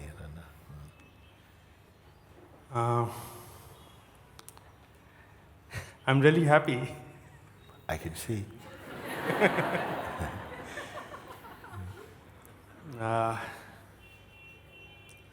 I wanted to speak with you for last 3 years. Like every year I wanted to come, and something pulled me back. But I think an hour ago you called me and there was some doubt.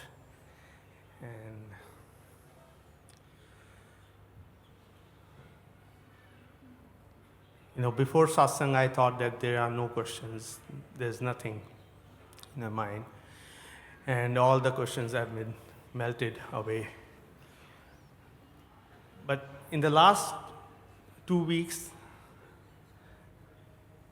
there were a few questions. There were a lot of questions. There were a lot of disagreements. And I thought, okay, because in my life I have always been an effort person. I need to put an effort on something if I want to achieve. Yes. But in last 3 days, something has happened. All those doubts have also gone. So I'm not left with any questions. So I've just come here to say thank you. Okay. It's funny because, when we speak of effortless is not a synonym for laziness. It's not like, say, effortless means lazy, you just don't do anything. As Mooji said, effortless. You want a cup of tea, yes, but I feel effortless, or whatever it is, Of course you know that, it's not that. I mean effortless in terms of who you are. The mind wants you to make an effort, or that suggestion comes from inside the mind. You need to do an effort to become what you are. And that's the only place. In other areas, little effort is required here and there. A lot of effort in life is maybe trying to create something that you project and feel you have to do it. And that's also consciousness permits that space to explore in that way. But for recognizing or discovering your true self, some effort is required in the beginning because a lot of wrong ideas we hold about ourselves, and it takes a little effort sometimes to look and to stand looking and bearing to see the exposure of wrong things. Sometimes something wants to turn away, some resistance come. But this is a natural thing. You're wanting to discover the most important discovery in the human kingdom. You're going to get some challenges, some resistances are going to come. It's natural. But I would hope that the urge within you, if it's deep enough, you'll pass and surpass those initial seeming obstacles, So, but also just by being in satsang, you may find that without targeting any particular thing, that generally there's a loosening up of many things in your life. And you don't find that there's so much pressing in, that you are more aware of yourself in consciousness, as consciousness. Yes. And the world feels very different. It's more soft, more kind, less, There's no pressure. No pressure. There's no pressure. Yes. Like you say that life takes care of life. And Yes.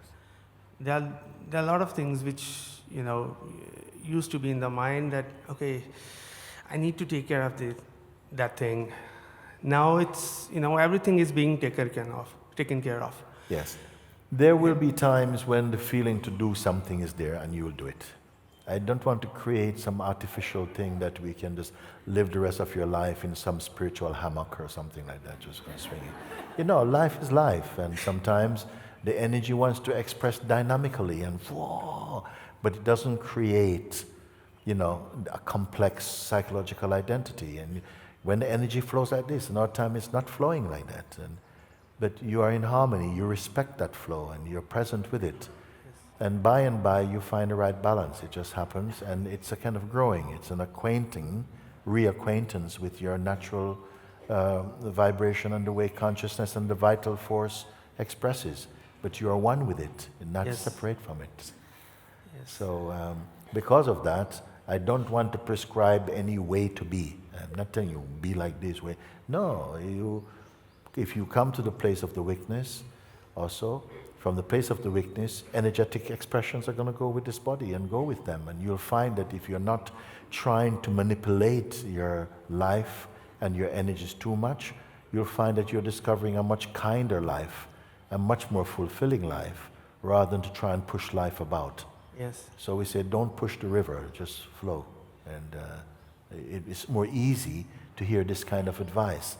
Because initially, when we're in the egoic identity, it resists all this kind of, like some things your grandparents may tell you when you're a little child, but only when you grow up you start to make sense of it because of resistance inside, let this grow. Yes. Now you're discovering, and you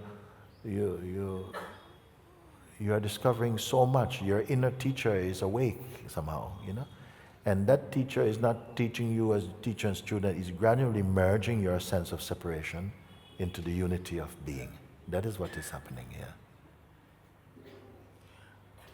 Why I said that I'm happy, because now I feel that I'm really grateful for the doubts I got in the last 2 weeks. Yes. Because had there been no doubts, there would not have been revelations, discoveries that, everything is, it happens on its own. Yes. It's just a different feeling.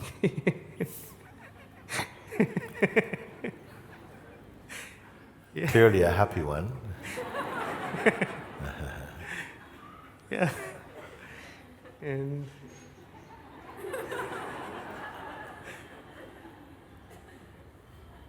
yeah. Thank you. Thank you. Thank you. A few days ago we met. I was asked maybe would I be interested in meeting some of the the Sanghas from around the world. Many of you are here also. And I was very privileged to come and sit with the gathering of the Indian Sangha. It was a very beautiful meeting.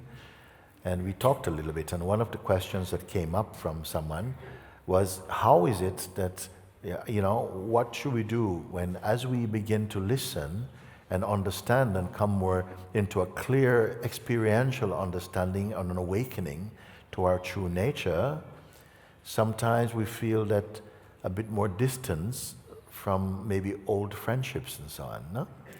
And even sometimes you're not able to relate to people in the same way. It's as though those interests are disappearing. And then you can feel a little bit like on your own and isolated. Maybe even sometimes people may act as though, something is wrong with you. So how to be in those situations? And we stopped and talked a bit about this, that first of all, it's important that you don't try and demonstrate your change. Like when people come to see you, you start to no, don't do that. That's your mind. That's your mind, want to show everybody that you become a Buddha and all this kind of stuff, okay? And just be your natural self. You don't even have to speak about it.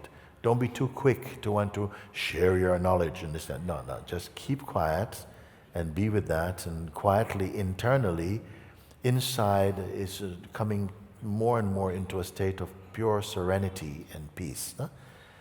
And it doesn't matter. For a while, you may find that you still love the people you love, but somehow when they want to speak about this and that, somehow the energy is not there to travel with them in that way. And don't be worried. Also, for many people, they start to meet spontaneously and unexpected new people. They start to meet who are much more in affinity with their new way of being. This is grace taking care also. And don't dismiss anyone. Just you quiet. Don't keep company, of course, with people who are criticizing your life and so on. Maybe you have to take a bit of space from that, And if someone is constantly, pecking at you like this, then of course you have to naturally move a little bit away from that voice for now. But you trust that which is awakening in you, that is universal consciousness. And it is not dependent upon any person. yet at the same time you move with grace and calmness, and be respectful with people as much as you are able to. And trust in this. You will gradually feel you come into an inner kind of corresponding with something that is not so, it's not speaking and say, do this and do that and go over there. But it speaks through intuition to you. You start to develop this sense, this sensitivity, this inner sensitivity that seems to just kind of know when to move, and you're developing those powers are growing in you. But just continue, don't try to develop any power. Just continue only in witnessing without identity. And leave everything else. It's been taken care of. Naturally, you'll find everything is developing, and more spaciousness, more clarity, more confidence also to speak with people if you need to speak with them. You don't have to do any background research on anyone, because the Spirit does not need that. You begin to see that you don't have to prepare so much. Just in your natural life, the corresponding happen at the appropriate level. Don't do any homework about this. This is one thing you will discover. If you do homework, you're back in your mind. And your mind starts to tell you wrong things. So just stay empty. It's perfectly fine. You may feel you're going into a situation and you cannot be empty here. You're going to be required to be something, know something. Stay empty. In the moment when something happens, you will know exactly the right thing will come from you. But don't prepare. You don't have to. Your preparation is just being empty and staying and recognizing that everything that you see, every experience, every sensation, they're just like clouds passing. When you need to speak or to do an action that's necessary, one action that's in accordance with the universal consciousness, then in that way you'll find that it's so easy. You're not working like the old regime, like the old way of working, which is to work your mind too much. You're more sensing life. You're moving more in real time with the universal consciousness. Just these things I remind about that. And if you discover that somewhere in your region or not too far, there is a Sangha, it's lovely to be in a Sangha. They will strengthen you. They know of not everyone in the Sangha of the same maturity, but you will find people who will know how to encourage you, advise you, and to say, listen, don't worry about that, that passes, and encourage like this. So I just want to remind you about this, because you may find voices that tell you, oh no, you're crazy, you're being in a cult, they're trying to brainwash you and all this kind of, and just listen to your heart, don't listen to your head. Okay? So, all right. I feel this is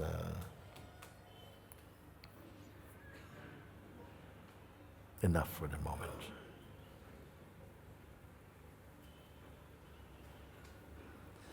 I come only to tell you this. There's nothing that you have to do to be who you are, but there's something you need to recognize in order to stop being what you're not. There's nothing that you have to become or do to be what you are.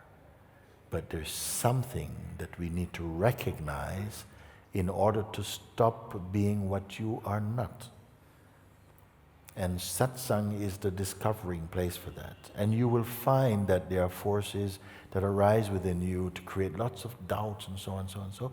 And you must work with those forces and look at them from the deeper place, from the powers of discernment that is your tool, your consciousness tools, to look and to, in the way that I've guided you, to check them out.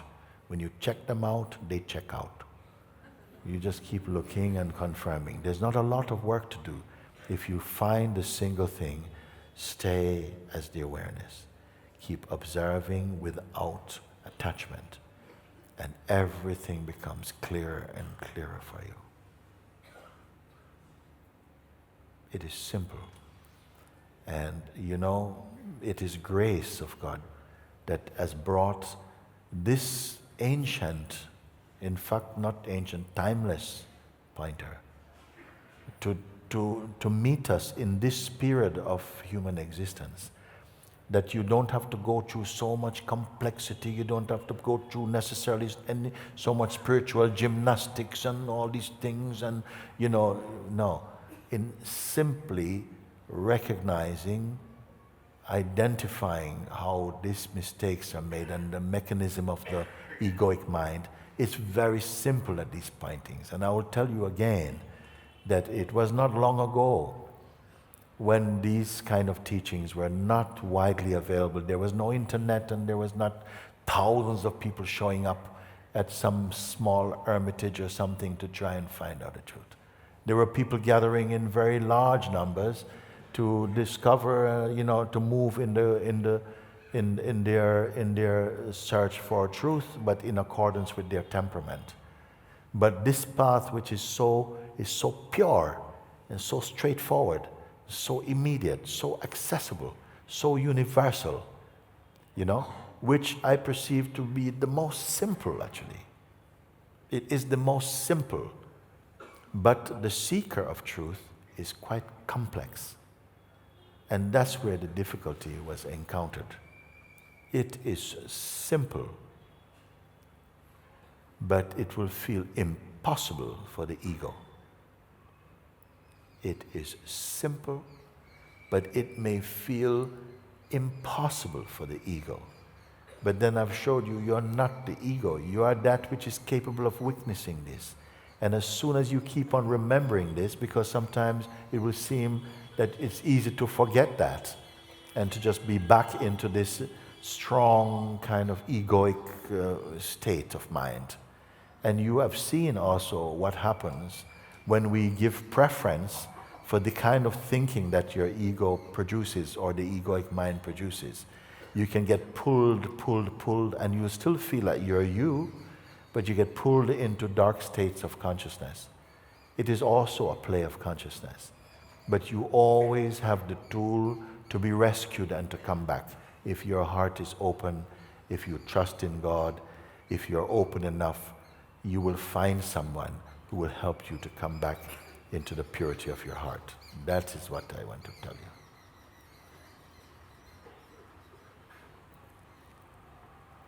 So, if you trust a little bit my voice, if you can feel what I'm saying, my Sangha is here. The people we live together, or from many, many, many years, they know. I want them to come, and also I even spoke this morning, I think it should be fine that many of the people who reside in Mantesaja should come and you can sit together and meet Sahajans. I don't know what to do, tell you about them. Yes? But remember, a bad tree cannot bear good fruits. And by their fruits you will know. Stay with this. Don't get pulled off into these sidetracks and so on. The mind is really interested in so many things.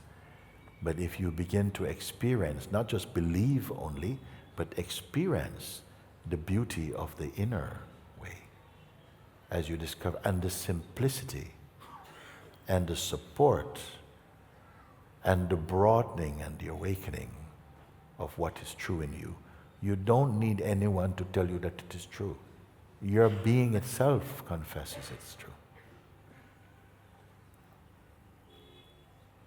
So I wish you each well and beyond well, actually, into a perfect awakening.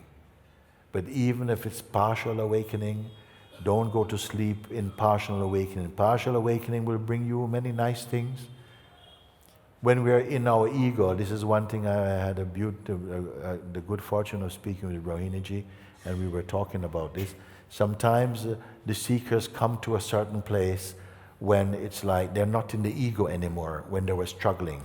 They come to a place where, it's like they feel content, inside peaceful, they think of things, it happened, they have spiritual friends, they don't get much hardship, life seems great.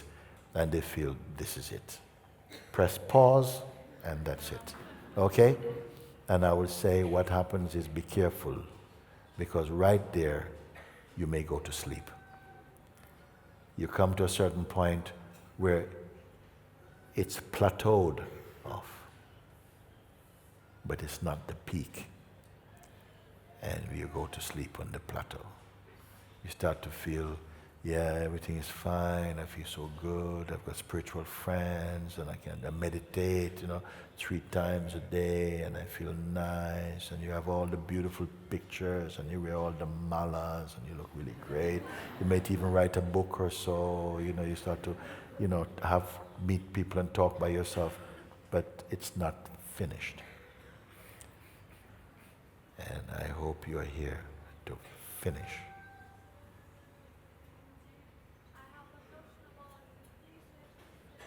Huh? You ever thought about this?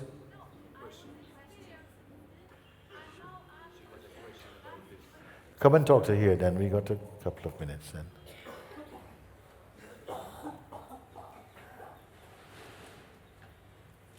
Yes. Hi. After lots of suffering, I experienced the same thing you said. Fine, peace, normal. But after I came to the satsang, around 3 weeks, I'm in a very bad situation. It's go down, and I don't know how I explain this, but I don't know what's going on with me. I feel like it was finished.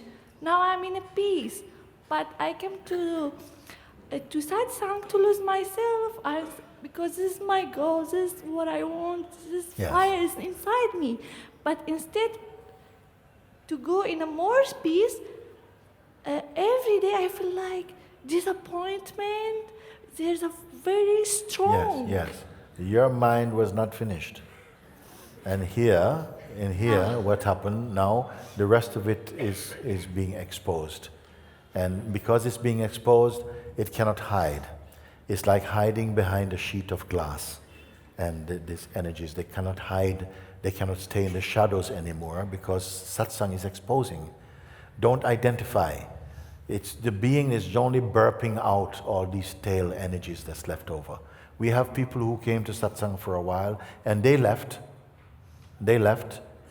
And they went out and they seem to have had a marvelous life. They even giving satsang, talking, things like this, no? Yeah? And then they came back. And they felt I come back just to top up a little bit, Yeah? The fuel went down a bit, spiritual petrol station, can go back. And they come and they realize that they're having a big struggle when they come. Because it was not finished. You see?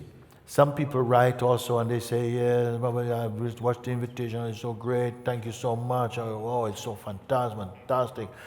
Please just let me come to Mante Sahaja just to give a hug and to say thank you.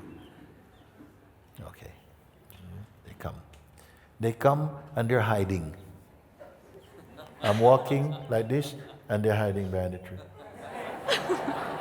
Like this. I catch it all the time. What is happening? Because stuff comes up in your mind, you feel, yeah, but I got it, I know everything, I got it. But there's still a kind of I that got it. And somehow when you come here again and we meet again, these things cannot hide and they come up. So is this a good thing or a bad thing?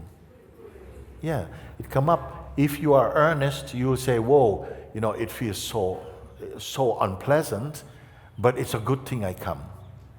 This has happened for people who came also to Mantasajana, and this stuff comes up. It will come up. Things that were living in the shadow, many things that were living in a kind of blind spot to you in your life, they start to come up because you're in a very transparent environment, and they start to come up. And some people, they should just speak it out and just say, even someone should come to me and say, Mooji, to be honest with you, I don't like you. I say, yeah, that's cool. Too. Yeah, it's okay. I don't like you. I love you, someday no. Your words irritate me, and and I just, I said, that's cool. I can understand. I am not working for you to like me. I even understand it when you hate me. You know, I'm not the most lovable person for your mind. And so these feelings will come. But I don't mind that you speak them because you get it out. And when you get it out, you realize that you don't hate me at all because I'm the same like you. But, thank you. But in some states, because you're not in your complete state, and things happen. And I see that even some of the people who are spreading all these, they were people, I know some of them. I know some, not all, because the other people join on, you know. And they see some, let's throw some more stones. But some people, you know, you've met before. And so close, so close. I want to speak with you because I want to be honest with you. You're here, I came here to meet you. So sometimes advice comes to me and say, don't speak anything. Because that's what these people, they want. They want you to say something, they want to see that they get to you, and then they can, they want to do this, okay? I have advice and so on, because sometimes, you know, I'm from Jamaica. If you do this, boom, some people, we get one back. But I am not like that, you know. But the feeling come, but I say, no, we'll leave that, you know, leave it. And advice say, don't engage with these things, okay? But here I want to say that, you know, when people came, and I see that things come up, they do come up inside. And I say there should be an outlet for them. Then you can speak it out and say it. I don't take it personally. I don't feel so insulted. You can say, because I understand the mechanism that comes inside. I see the resistances that come for everyone. That's why you have to be tested. It's not a cheap path. It's not something you can pay money and get.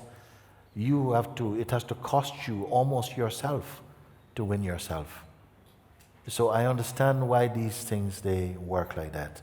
And I have space for you to say. But sometimes, you know, it goes crazy if you don't speak it out. You go to the mind, and your mind, it's almost as though you go into some dark place. And then you start to believe your mind like this. So I want to say to you like that, to very, very, very openly, watch that in yourself and know that that is not your true voice. And you can transcend that with your understanding. There has never been a being in this world who has been loved by everyone, not even God. So if you're waiting for people to love you, you don't hold your breath. You just continue finding the truth that you find and know that God is with you. You will know it also, okay? But these things, the ideas come, these feelings come very, very strongly inside. And, you know, they have to be expressed, or you need to speak with someone like this, no? The beingness wants to burp out all this stuff. When it's burped out, again, you discover your peace is here. But if you're carrying thoughts and stuff like, you know, but I thought I was finished with that, why is it coming back again? And if the satsangs are good, why am I feeling bad? You know, this type of thing. Why am I feeling bad now? I thought I'd passed this thing long ago. And it could be a little bit of pride is there, maybe a little bit of arrogance may come as well too.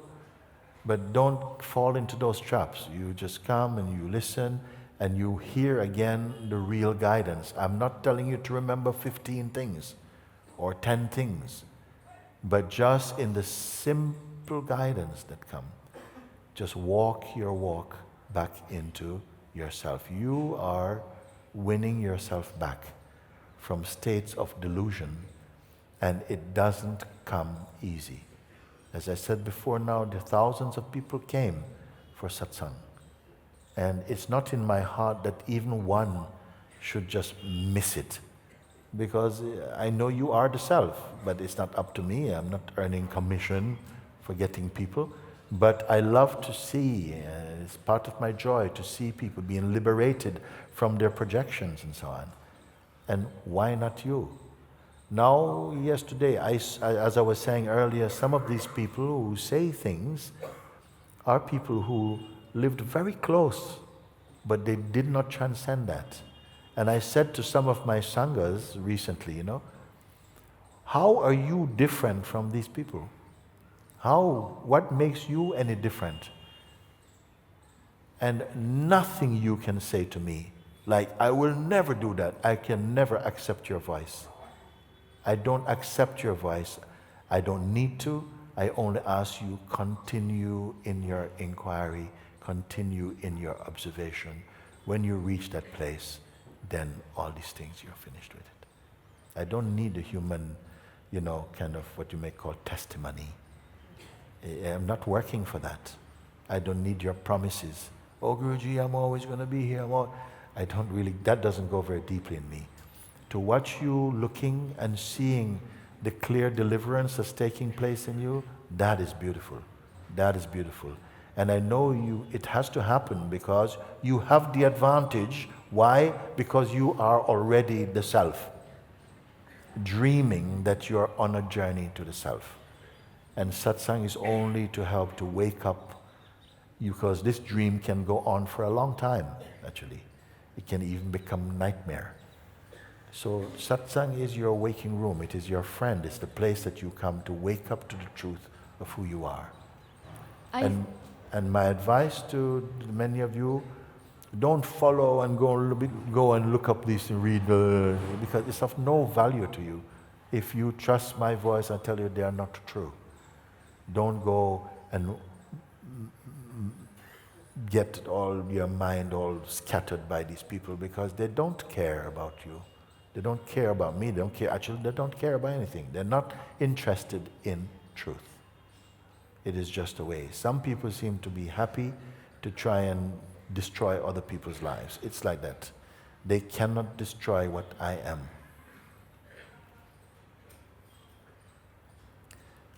Anyhow, you were going to say something, and Yes, I think satsang is great, and I am believe in it. For that reason, I delayed my traveling 3 times.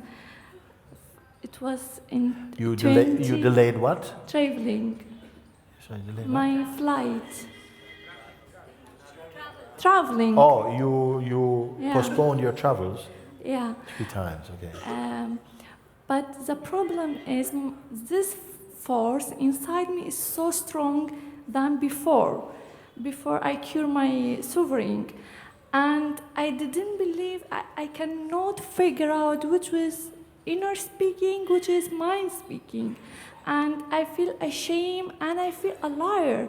Sometimes I feel, no, it is just a liar, just you lie. This is a desire for enlightenment. And something said, no, you really want it. No, it's just a desire. You want enlightenment because you want. Who is this voice speaking to? Let's just look at that, because I'm about to close up now. I want to ask you, each of you, this voice we know, who is it speaking to? It's speaking to the idea you have of who you are. It's speaking to your identity as a person. You understand? It's speaking to your self-image. This is not what you are. And you see, it's speaking to that. That's why I ask you, who is it speaking to? And something deeper, a deeper awareness can confess it's speaking to some idea that I have about how I should be. Then from this place where you're looking, because you've just exposed that there's a deeper consciousness now, look from there. How are you when you're only looking but not identifying? Because the secret is identifying. A thought without identity goes nowhere. A thought with identity can cause a lot of trouble. And we are used to looking with and from identity, personal identity. I have come and I ask you, but you are able to observe personal identity or not? And if you see that you can observe it, you cannot be the thing you're observing. Like I say, I'm looking at my hand is not looking at me. Something in you is looking. From your looking place, you must be aware, rather than what you're looking at. Who are you that's looking? Spend a little time to kind of grasp.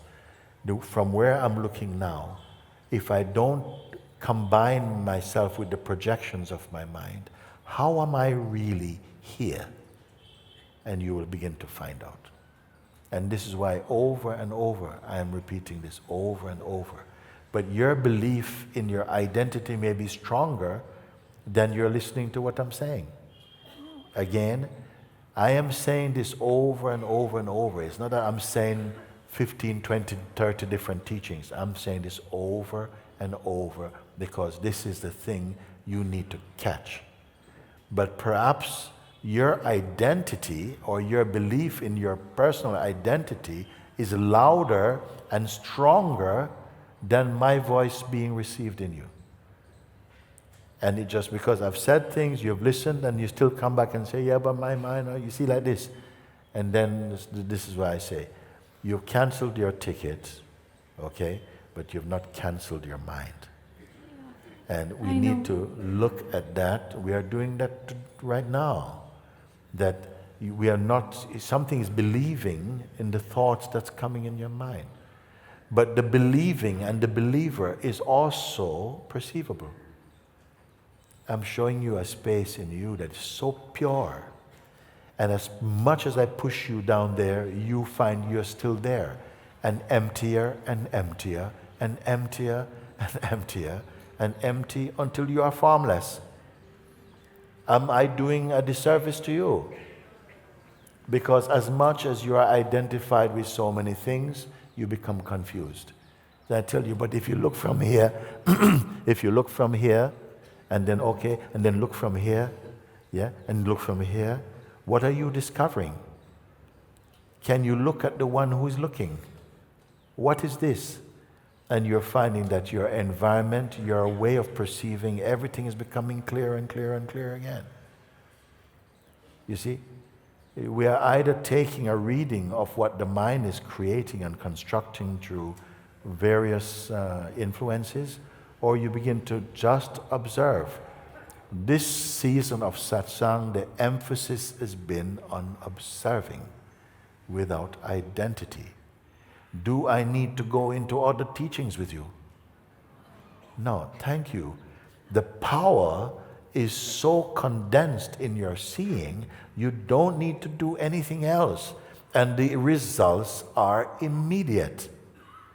So I don't have to tell you, listen, practice for another year, and then I talk to you in another year. No, today, I said, this is the tree that if it is planted today, bear fruit today. And you confirm. You can confirm in your own self, since being here, since listening to satsang, and ingesting and digesting what is happening, how is your life? Is your life a strife?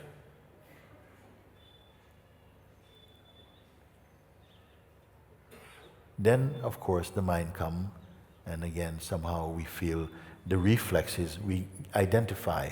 And I say, even though the reflex to go back into personhood is very quick, the one who notices and is capable of notice is not moving, he's right here. You are here, but you imagine that you are there. That's what it meant when I say, what you are looking for, hoping to find yourself, is already where you're looking from. You are the self who is looking with the idea that you're looking to find yourself over here, but you are the one who is looking. This is what happened with Papaji when he met Ramana Maharshi. You see? Papaji asked Sri Ramana, can you show me God? That's pretty straight. You know, do you know God? Can you show me God? Because Papaji had already been experiencing, you know, this appearance of Lord Krishna and Rama, so he felt, you know, Krishna is my friend, I can play. Ramana said to him, can you show me your God? He comes and goes. What good is a God that come and go? He asked him, no? I cannot show you God because God is an object, Ramana's teaching. I cannot show you God because God is not an object. God is the subject. God is not the thing seen. God is that which sees. But in that moment, somehow, in Papaji's mind, it was kind of, he could not go, but the serum was in.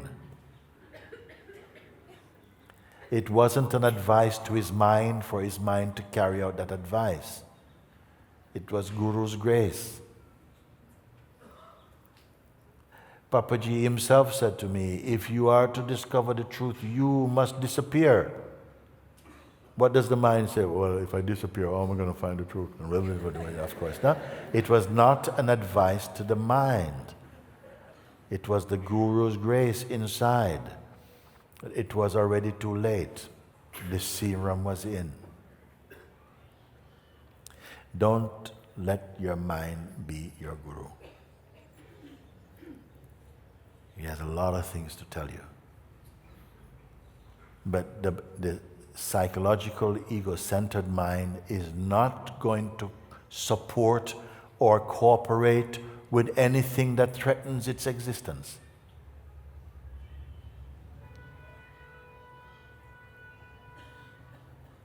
Enough said, no? Thank you. Thank you. Oh, okay. Thank you. Okay, I feel that we have time for a bit of music, or that's it now? Okay. Thank you. I'll be sitting here for a few minutes.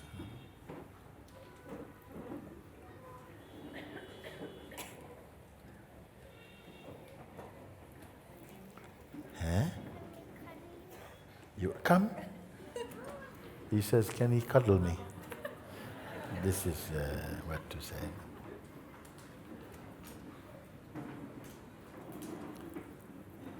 Hey, hey, hey. Oh, it's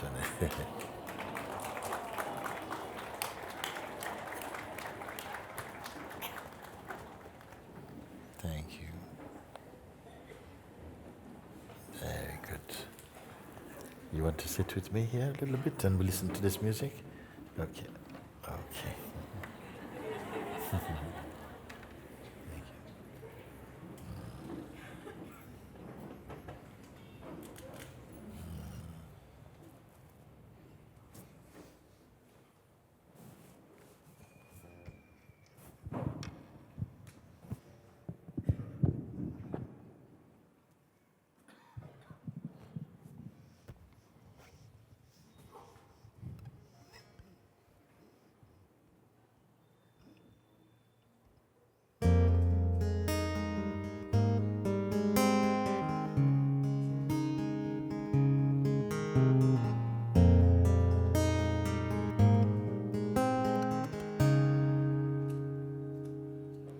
Sit here on the lap of God. Rest here in the heart of love. Shiva's here, Christ is here, Buddha's here, Mooji's here.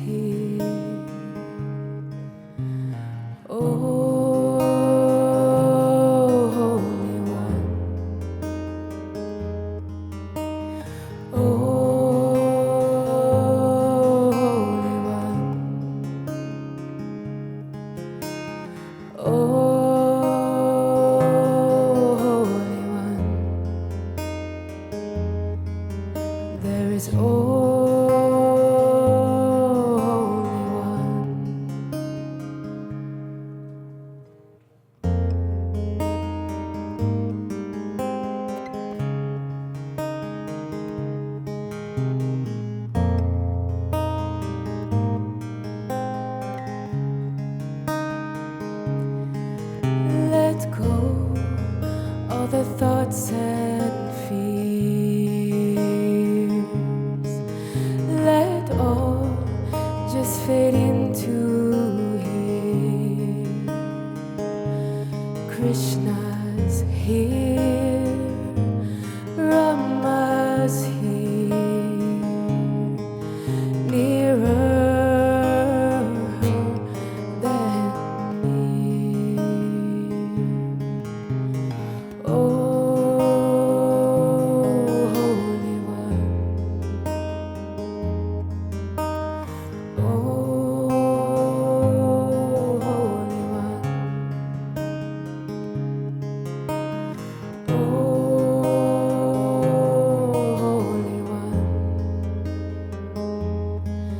there is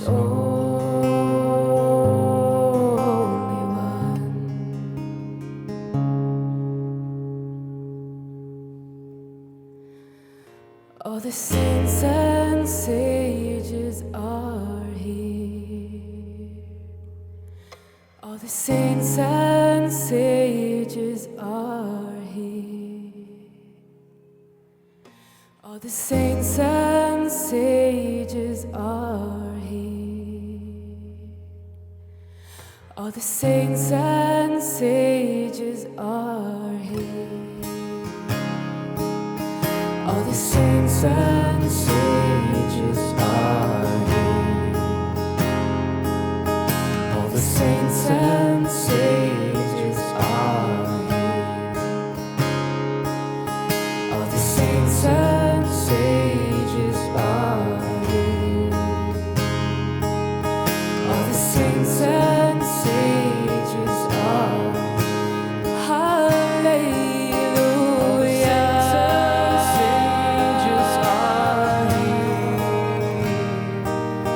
All the saints and sages are here.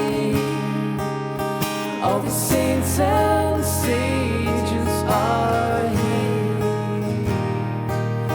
All the saints and sages are here. Hallelujah. All the saints and sages are here. All the saints and sages are here.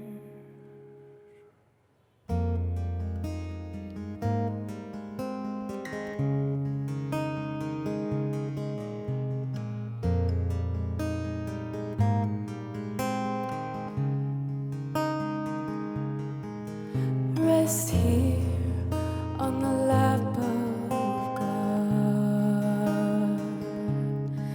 Sit here in the heart of love.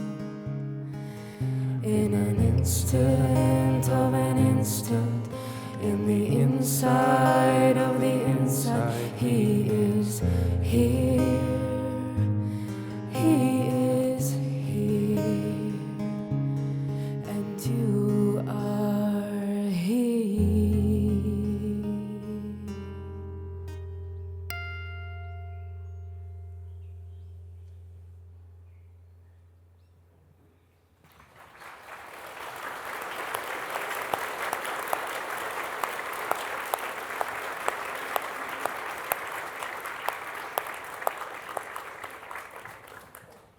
Beautiful.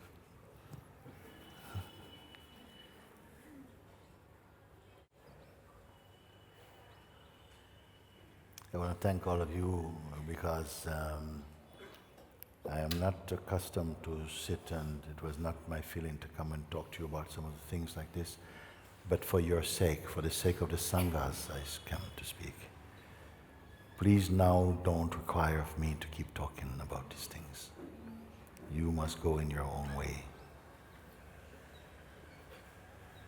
And God bless you.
Keep walking, please. Keep walking.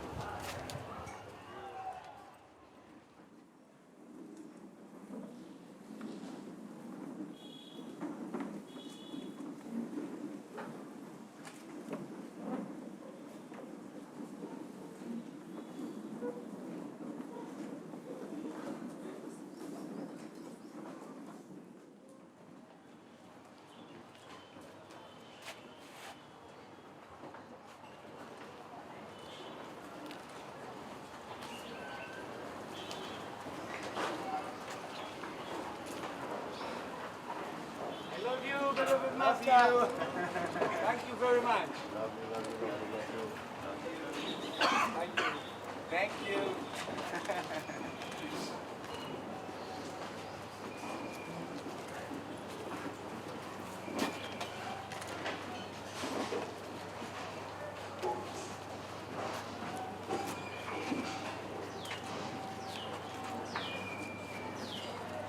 Soulmates. Soulmates.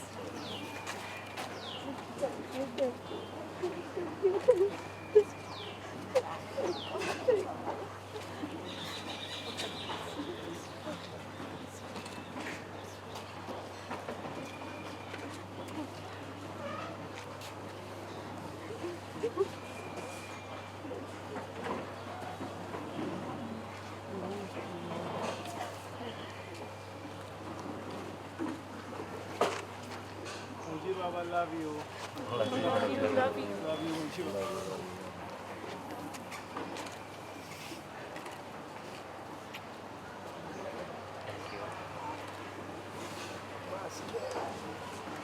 Love you, master. Love you.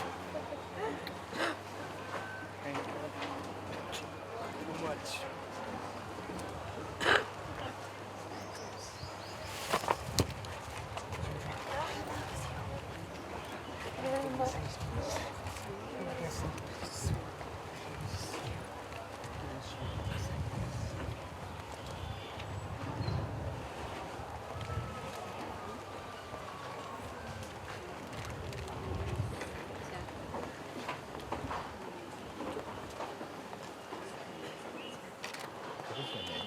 Anand.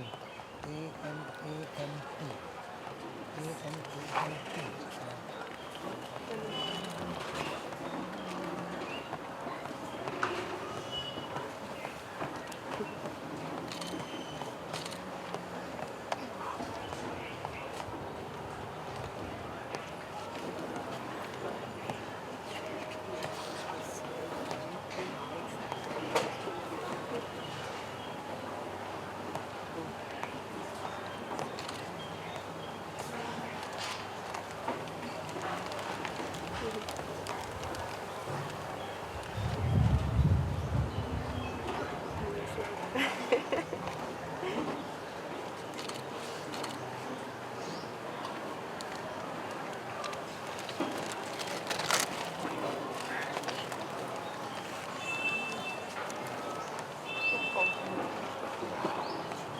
됐어.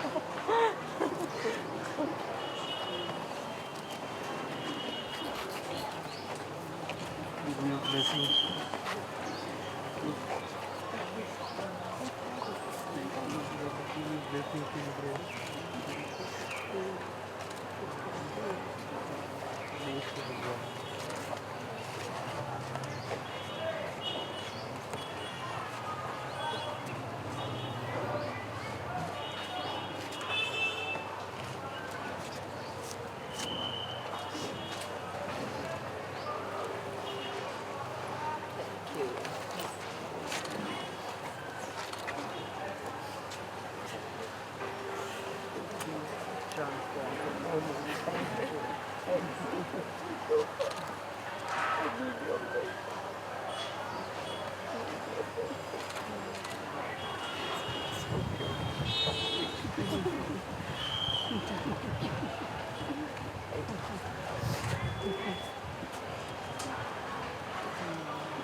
on YouTube. I almost came to Portugal, and then they wrote to me about this retreat. Thank you. I got a mail. That's why I'm here. Thank you.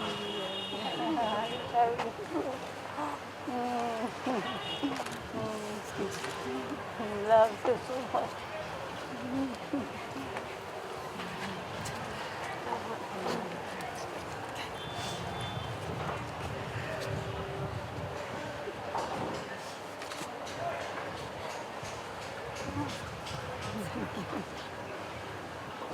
Thank you.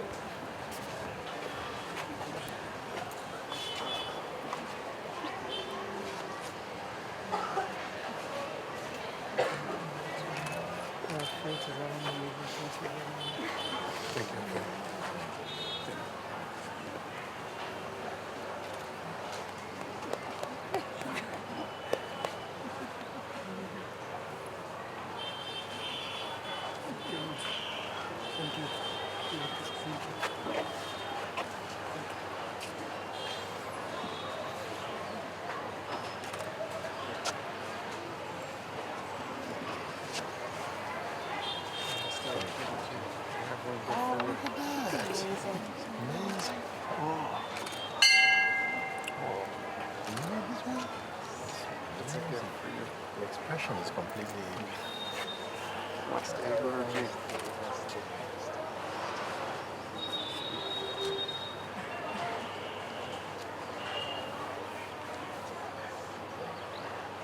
Thank you.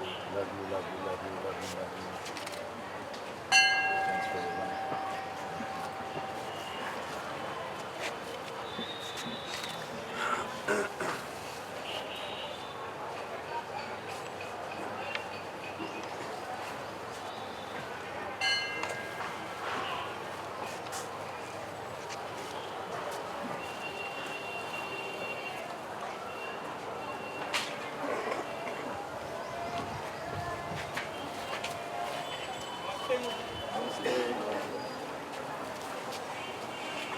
Moojibaba ki!